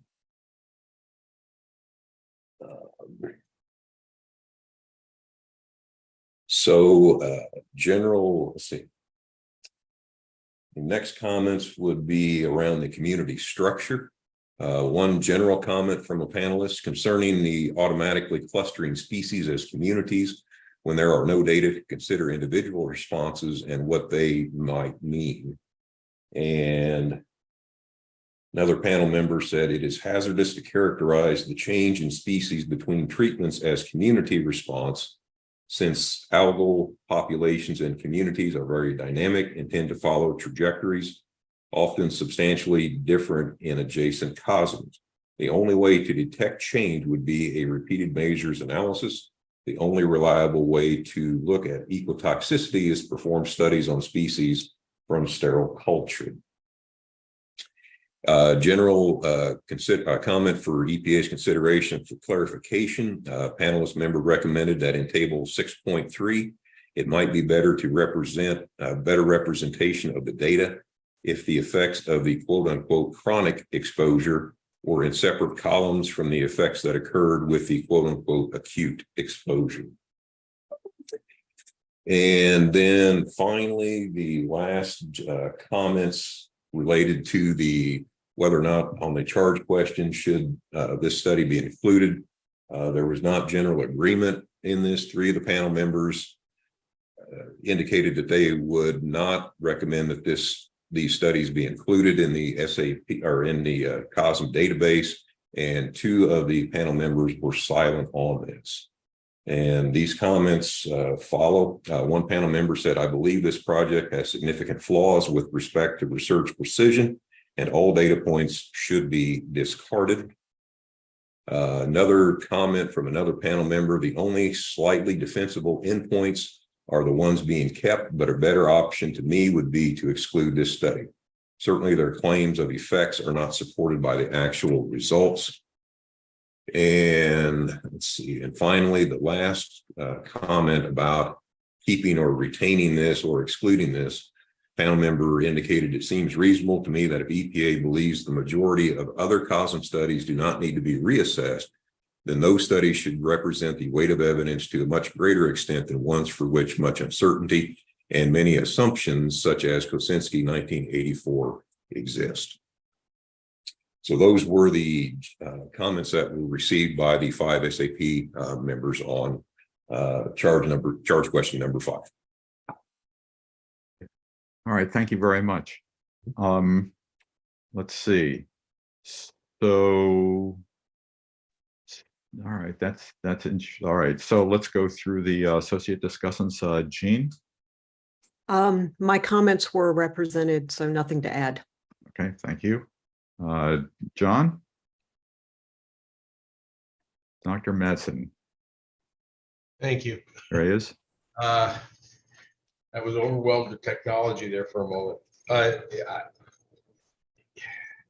Yeah, the more I think about this study, the more I think we should not include it. The only endpoint that had an effect, I guess, completely realize that the chronic effect, there was no pre-treatment data at all. So the first data that's collected on the chronic treatment is it's already treated and has been exposed to atrazine for some time. And we have no way of knowing if those communities started out the same so that the effect is due to atrazine. I would exclude that data point as well. And probably just the whole study. It's messy. Were you one of the 3 respondents that submitted comments to Dr. Hager that said don't include this one, or is this a new? My comment was the only defensible endpoint is the 10-part 10 microgram per liter endpoint, but now I don't think that's defensible. Okay, that's clear. Thank you. All right, Dr. Marl, thank you very much. Anything else to add, Dr. Madsen? No, that's it. Okay, great. Thank you. And Dr. Marlborough. Yes, Sydney Marlborough. The issue that I was looking at here, in agreement with some of the other things stated, is the chronic study. I know we're looking at this as an individual piece and an individual question, but I didn't see where any of the other studies were looking at chronic effects.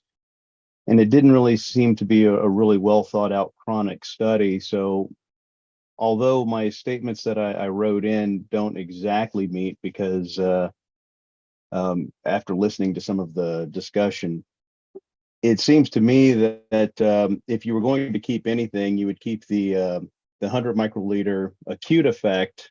But I was wondering, the effect it would have to have the controls as well as the chronic study, then both being dosed at 100 for the acute study.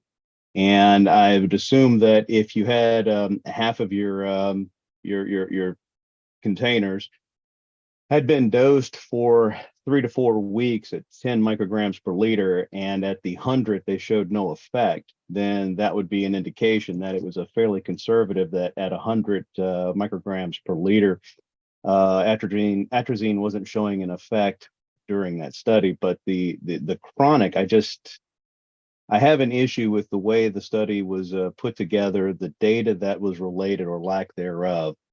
And in my opinion, I don't think that specific portion of it should be included in this. Was that conclusion of yours reflected in Dr. Hager's comments, or are you a new addition to the get rid of this thing? Well, this is different than my initial comments, and my initial comments were to accept what EPA was saying, to toss out to split the endpoints based on the fact of it being 2 completely separate studies that were done in 2 different time periods, that were done with 2 different feedstock waters, and so they aren't the same experiment, so they should be separated out, and that makes sense. On the other hand, after we're doing the discussion and kind of looking at the chronic effect and the fact that I don't see any of that in the other information, don't know how that affects the modeling, and I know we're not really discussing those points, but if I'm looking at it as a study, there's really not a lot of good data on the chronic side of it to really accept that, in my opinion. If I was going to accept something, I would look at the 100 micrograms per liter, only because if you're adding that to the previous chronic study with no reestablishment time, then that would be a conservative look to say that the 100 micrograms per liter of atrazine didn't have an effect even after you had a slight effect from the chronic study. Okay, I think I've got that. Thank you. Let's see. So Dr. Hager, is there a sentence or two that you can use to summarize your response, the group's response for this question? And then I'll turn to the EPA and ask if they have if we've given them everything they want. Again, out of the 5 SAP members who made comments, at least 3 were in agreement that the endpoints should be split, or they should be considered 2 separate experiments. There was general concern among 3 out of 5 remarks about the concentrations of atrazine and how they were maintained over the duration of this experiment. And then again, 3 out of 5 panel members' recommendation was to not include these studies in the COSM data set. Okay, great, thank you very much. I neglected to open this up to the rest of the panel. So there were 4 listed discussants for this, and Dr. Hager keeps mentioning 5. So somebody else submitted comments, and I just want to make sure that that person, I don't know who you are, but that person has an opportunity to weigh in on if they want to add anything else. And there is four assignments here. Yep, that's right. Yes. That doesn't prevent somebody else from Correct. offer. Yes. So let me open it up to the panel. Is everybody happy with, or does anybody else want to add a substantive comment to this discussion?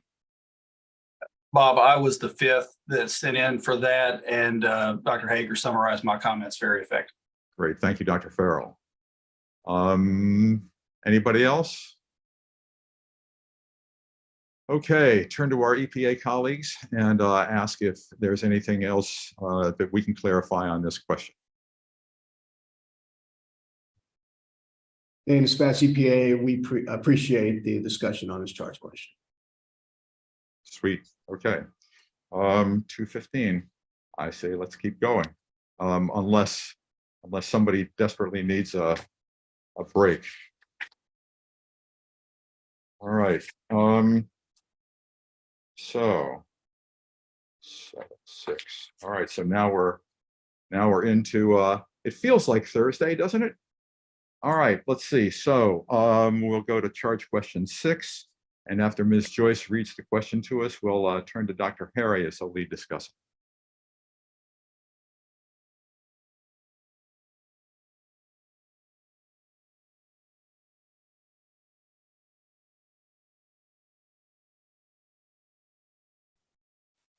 Jessica Joyce, EPA, question number 6 for the panel.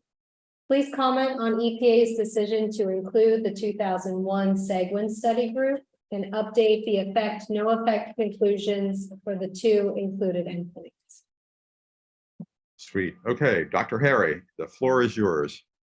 Thank you. So Dr. Harry, lead discussion for charge question number 6.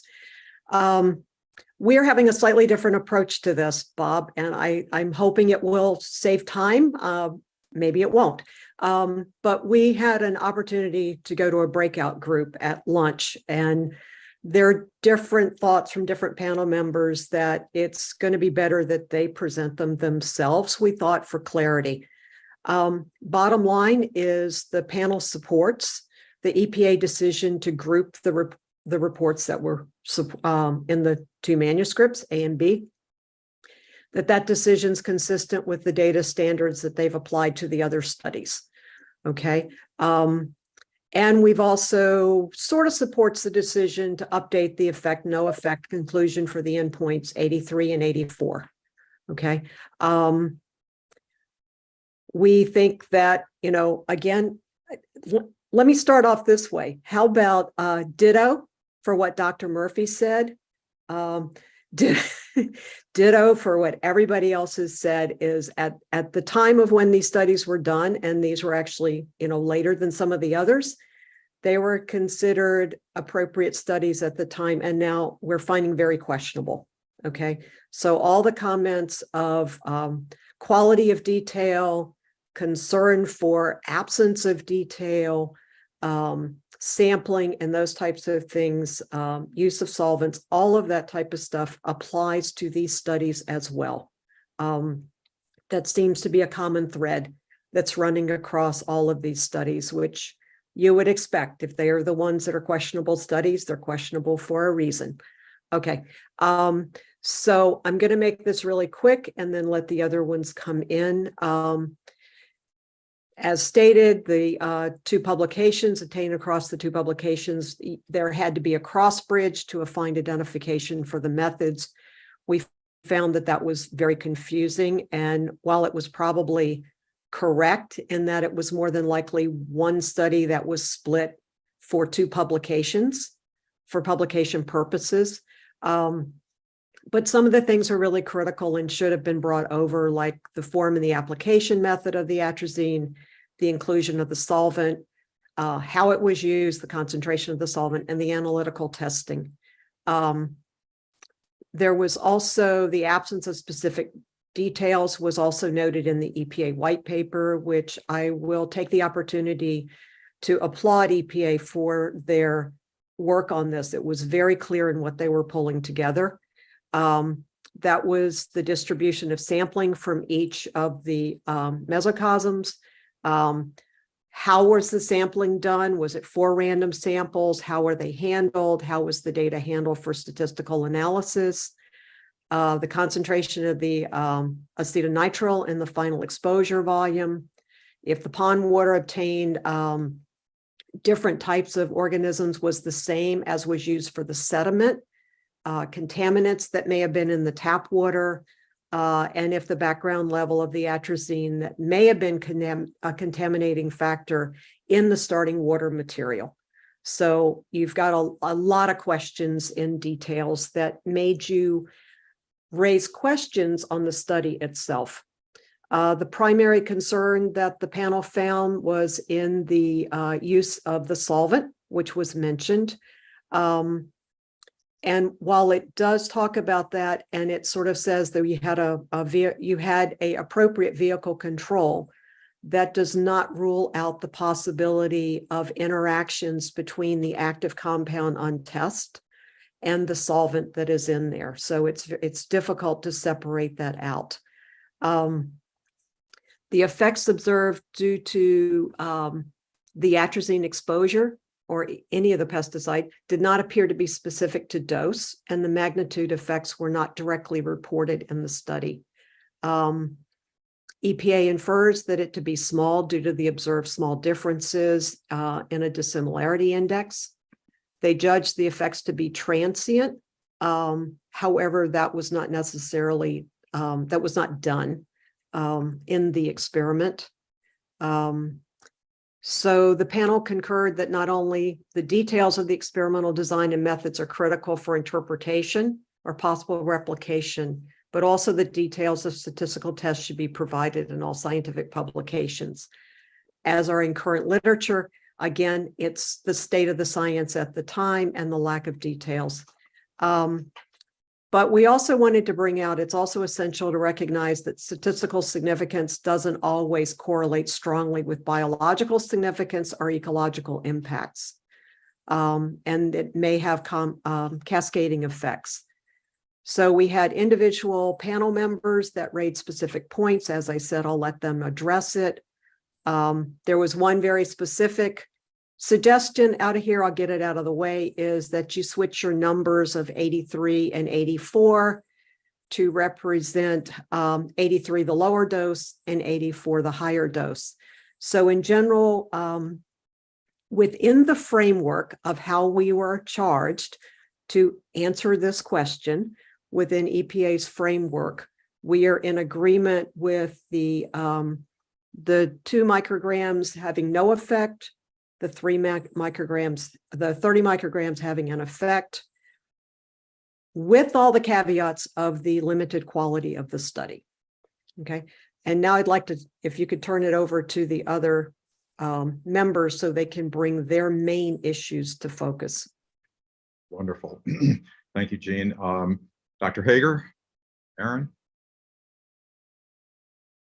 One of my significant concerns with not only this particular study, but several others that the SAP has been convened to review is just the lack of details in materials and methods.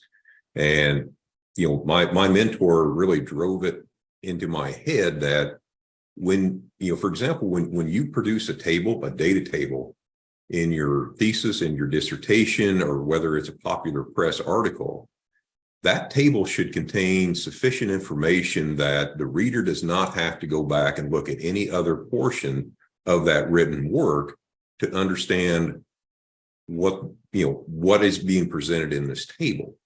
But we're talking now about an entire experiment that has so many unanswered questions about the methodology.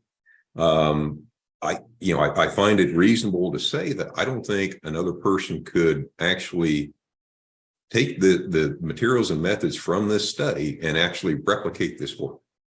I just don't think there's a level of detail in that, which again, if you can't do that, then of course the assumption is that we are just going to take at face value, you know, the results of this. And I guess I have concerns about that from, you know, what is the quality of the science that went into this?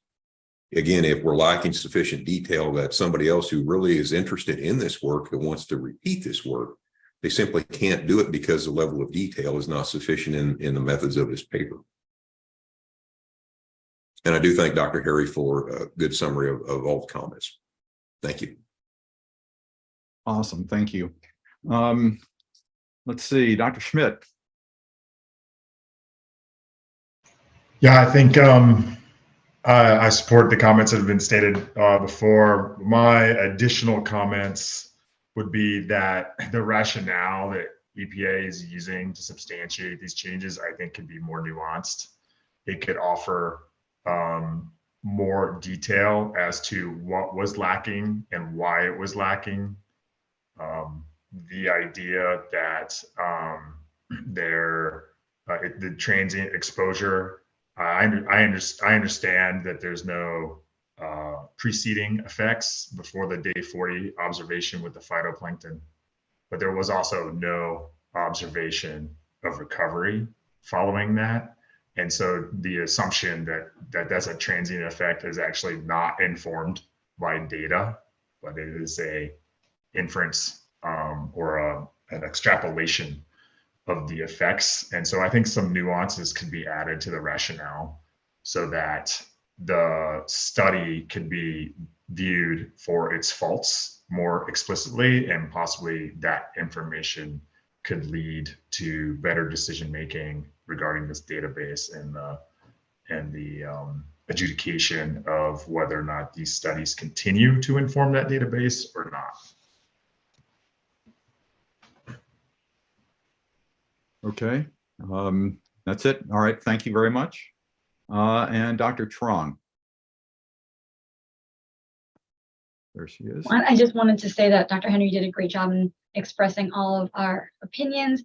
And the only comment I would like to add is that there is a lot of nuances that in the study to be included, but in general, the statistics test the details of statistics test needs to be more robust.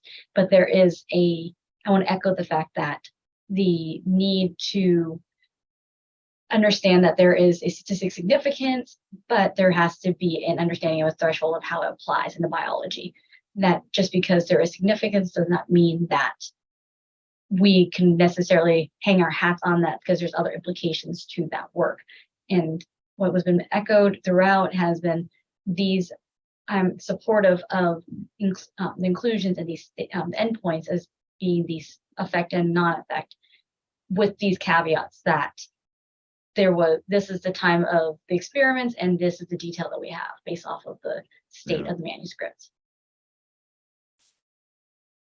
Okay. Other comments from other panel members on question number 6? Excellent. All right. Alan? So Alan Philsott, Washington University. When I got through reading this, I said some uncertainty was expressed on 122 that made me not understand why EPA wanted to accept the, well, I forgot the number. It's the 30 microgram per liter treatment as an effect. So on page 122, I highlighted 2 sentences that made me question why you want to accept this, because you seem to be, I'm talking to EFED scientists now, sorry. You seem to be arguing not to accept it. So in one sentence I highlighted in the paragraph that's at the top of the page, 122, he said, in this case, the successional, because this is an issue about succession and the Karify that seems to blow up on day 40. You say, in this case, the successional dynamics seem to have an overweighted impact, as there is enough information to raise considerable uncertainty that the observation at day 40 was treatment related. So, okay, that's the first expression of uncertainty. And then the bottom paragraph of that subtext is, the bottom sentence of that subtext is, the lack of magnitude of effect and additional time points after day 40 precludes the ability to exclude the aforementioned successional shift mentioned by the study authors and are confounding factors distinguishing treatment-related effects from successional changes for all test concentrations of both test chemicals for chrysophyce abundance on day 40. So when I read that, and then I got to the table at the end, I go, well, wait a minute, that seems to be contradictory. You say why you shouldn't accept it in that paragraph. I mean, that's how I'm interpreting it, but then you go ahead and accept it. So to me, it was very confusing. I think your argument is convincing to me based on those sentences that it should not be considered in the database. Okay. That's useful. Anyone else, any other panel members to weigh in on question number 6? Oh, Alan? Dr. Hager? Well, since Dr. Felsop brought this up, I wasn't going to do this, but now I will. As I was reading through here, when actually reading the summary by the EPA, the word potential or potentially occurs no fewer than 20 times. And from section 7.5.2 until the end of chapter 7, the EPA uses the word uncertainty 8 times in describing the agency's interpretation of these results. So, I agree with Dr. Felsop's comments. It just seems like there's a whole lot of uncertainty in how the agency has even reevaluated this study, and it really calls into question, is this one that really should be continued to be used in the COSM database? Thank you. I will, while we wait for other panelists to stick up their electronic hands, I will note that there is the freedom that we have, the freedom as panelists in our response to state in the answers to these questions that after we've answered the specific question, we can certainly say, 2 or 3 or 5 or however many of us don't think that even if we don't have consensus on this issue, we can say this number of panelists agreed that there are too many uncertainties around this study to actually include it in the database and would recommend its exclusion. We can say that, and as long as we're not striving for consensus. Consensus, my understanding is the most useful thing to provide our agency friends with, but when we're dealing with studies that leave all of us squirming in our seats, it's also honest of us as scientists to reflect that. And so if among the group there is a feeling that, yeah, off with this one's head, that's honest to reflect. Okay, does that make sense? That's correct. Yep, Okay. that is absolutely correct. Let me see. I don't see any other electronic hands up. So if no one else has comments or inclusions on question 6, I'll turn to our EPA friends and ask if there's anything else you want from us on question 6. Oh, Travis Schmidt. I see Travis. Hold that thought, EPA. Travis, Dr. Schmidt. I'm just concerned about how that sort of a statement actually changes the charge.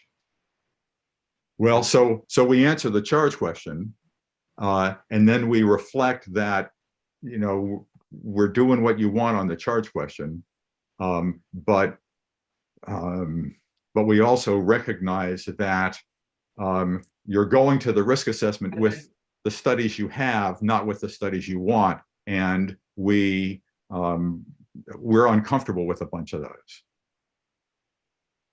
Well, I guess but that's outside of scope of what I was asked to do. So we're permitted to comment outside of the scope of what we were asked to do, is what you're saying. If there's something, it seems to me that if there's something that strikes, if we're so uncomfortable with them that we just, as scientists, we throw up our hands and say, I can answer your question, but the bigger issue is the sort of the rot at the design phase of the study, and or how well it was reported and how confident we can be in it. Then we at least give the agency the latitude to say, all right, there is significant feeling among the panel that this thing should be discarded, and then they can do that if they wish. That's kind of the way I'm coming at it. Is that, Tamu, am I out of line? Yes, you're absolutely correct. If you have, stay within that scope of discussion and providing response, but definitely if you have some additional information you would like to add in additional discussion, that is also appropriate with providing that information into the meeting minutes report. Dr. Schmidt, you want anything else? Just want to be sure that if I wanted to follow up in my written comments, that'd be part of the record, and that I wouldn't have to speak my mind now for it to be part of the record moving forward. Tamu, does yes, you have to articulate it in the meeting, so which I feel that you have that you have brought it forward in discussion. It's a third. Is that correct, Dr. Schmidt? I don't know.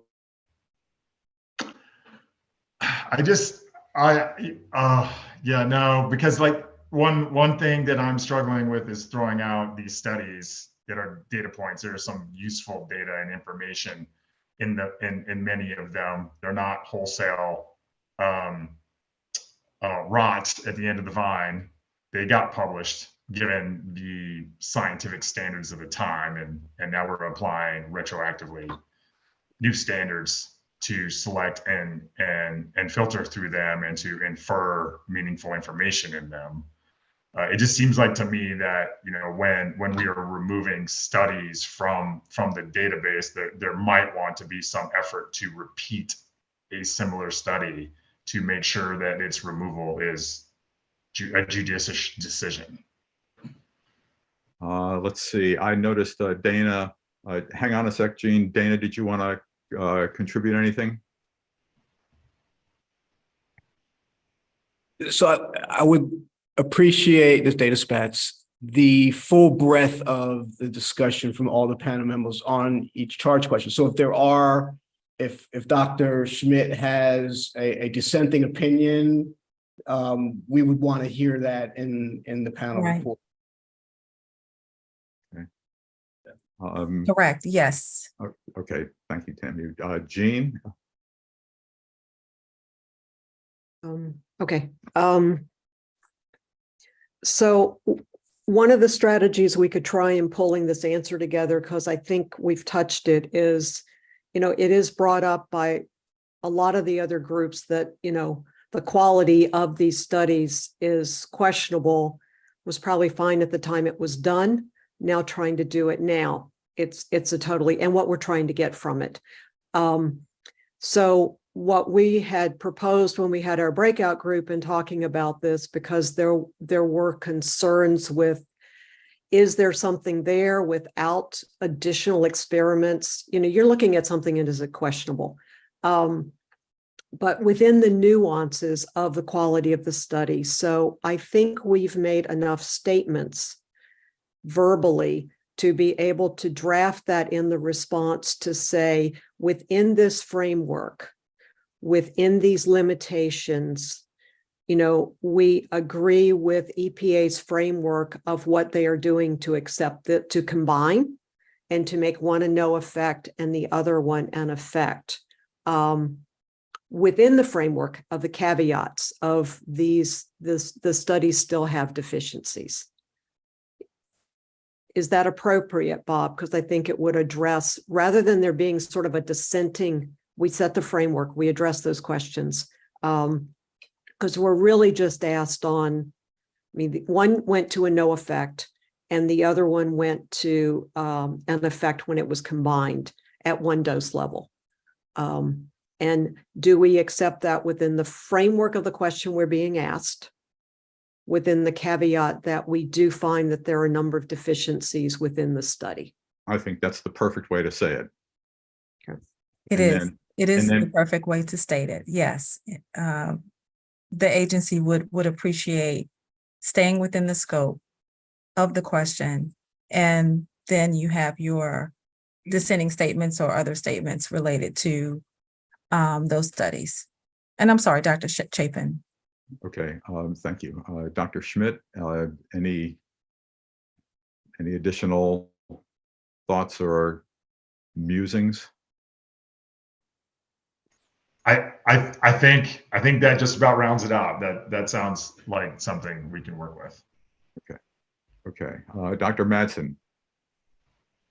I thought I was along for the ride here until somebody made the caveat about keeping studies or staying within the context of the question. But the question says, please comment on the EPA's decision to include the whatever study, right? So we don't think they need to include it.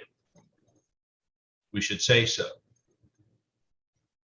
Or Right. do we agree on that? No, that's right. It's and then if there is consensus to not include it, given all the, you know, the caveats that we've talked about, changing scientific standards, et cetera. But if the uncertainties are just too much for you, then to the degree that you can find consensus within each group, that's wonderful. And if you can't, then you just say, well, 3 out of the 5 of us want to get rid of this one, and the other 2 think that there's still some value. That definition is useful for that degree of detail is useful for the agency. That answer your question? But keep in mind that certain things are not in play. So you have to ensure you stay within that scope in that question, answer it, and then you can add, your other statements to it. So Right. That's what we're saying. Right. Yep. Okay. All right. Anything else for question 6? I'm getting ready to turn to our EPA friends and ask if we've sufficiently beaten question 6 over the head for you. If there's anything else any additional clarity we can provide. Dana Spatz, EPA, I think we're good. Thank you. Okay. All right. Let's see. I suggest we just hit question 7 and then see where we are. Because we may want to go, part of me is thinking that it might be useful to go back to question 3 for a minute. I'm sorry, Dr. Chapin, it appears that Dr. Hager just raised his hand. Yeah, I was just going to make a comment since that was actually on the agenda for tomorrow. I have not actually sent Dr. Marlborough any comments on that yet. Okay. Okay. I don't want to hold up anything. Just wanted to clarify that. Okay, that's then what we can do is let me see. Then what I'd like to do is go back, and I'm assuming that I'm not breaking any rules here. Let me see. So my suggestion is let's go ahead and put off the discussion of question 7 until first thing tomorrow morning. Since it was assigned to be happening tomorrow morning anyway, that'll get Dr. Hager's comments in easily. I want to go back to question 2 and 3. So I remember in the discussion of question 3, there was some back and forth about whether we should even include the Kansas study group, the 81 to 83 Kansas study. And then we were sort of for question 3, we were kind of going back and forth, flirting with the concept of just throwing it out. But then we got to question 2, and there was a clear consensus that the 79 study group should be not included in the database. And so since that sort of evolved to be a possibility here, I guess I just want to focus on question 3 for a minute and with Dr. Chen and the others, and just sort of make it clear that to reiterate what I was saying earlier, that if there's a significant feeling within the group that there are too many uncertainties in either the design or the reporting of the study that make it difficult to understand what happened and to have confidence in the results, that in addition to, I mean, you could talk about directly dealing with the no effect conclusion for the 2 remaining endpoints, but if there's fundamental concerns about the validity of the study, that those concerns can be expressed, should be expressed in the answer. Does that make sense? Yeah, this is Chen. So I guess I can go back and then probably go over our comments again and then ask for the panel members jump in to do whatever, to comment additionally on whatever they still have. Okay. And there's a couple, if we stop in another 5 minutes, then there's some time this afternoon to do that, and time early tomorrow morning, East Coast time anyway, to sort of chew on that. Okay. That gives you time to do that work. I'm sorry? That gives you time to do that work. So it'd be better if we have a discussion within the group first, and then we can come back. That would be I think the best thing. Okay. That way you can Yeah, get. Yeah, I'd prefer to do it that way. Perfect. Okay. All right. So, so my thought is we'll end for today unless somebody has additional comments they want to make. And we'll reconvene tomorrow morning at 10 a.m. At 7 a.m. Pacific and 10 a.m. Eastern. Thank you all for your attention.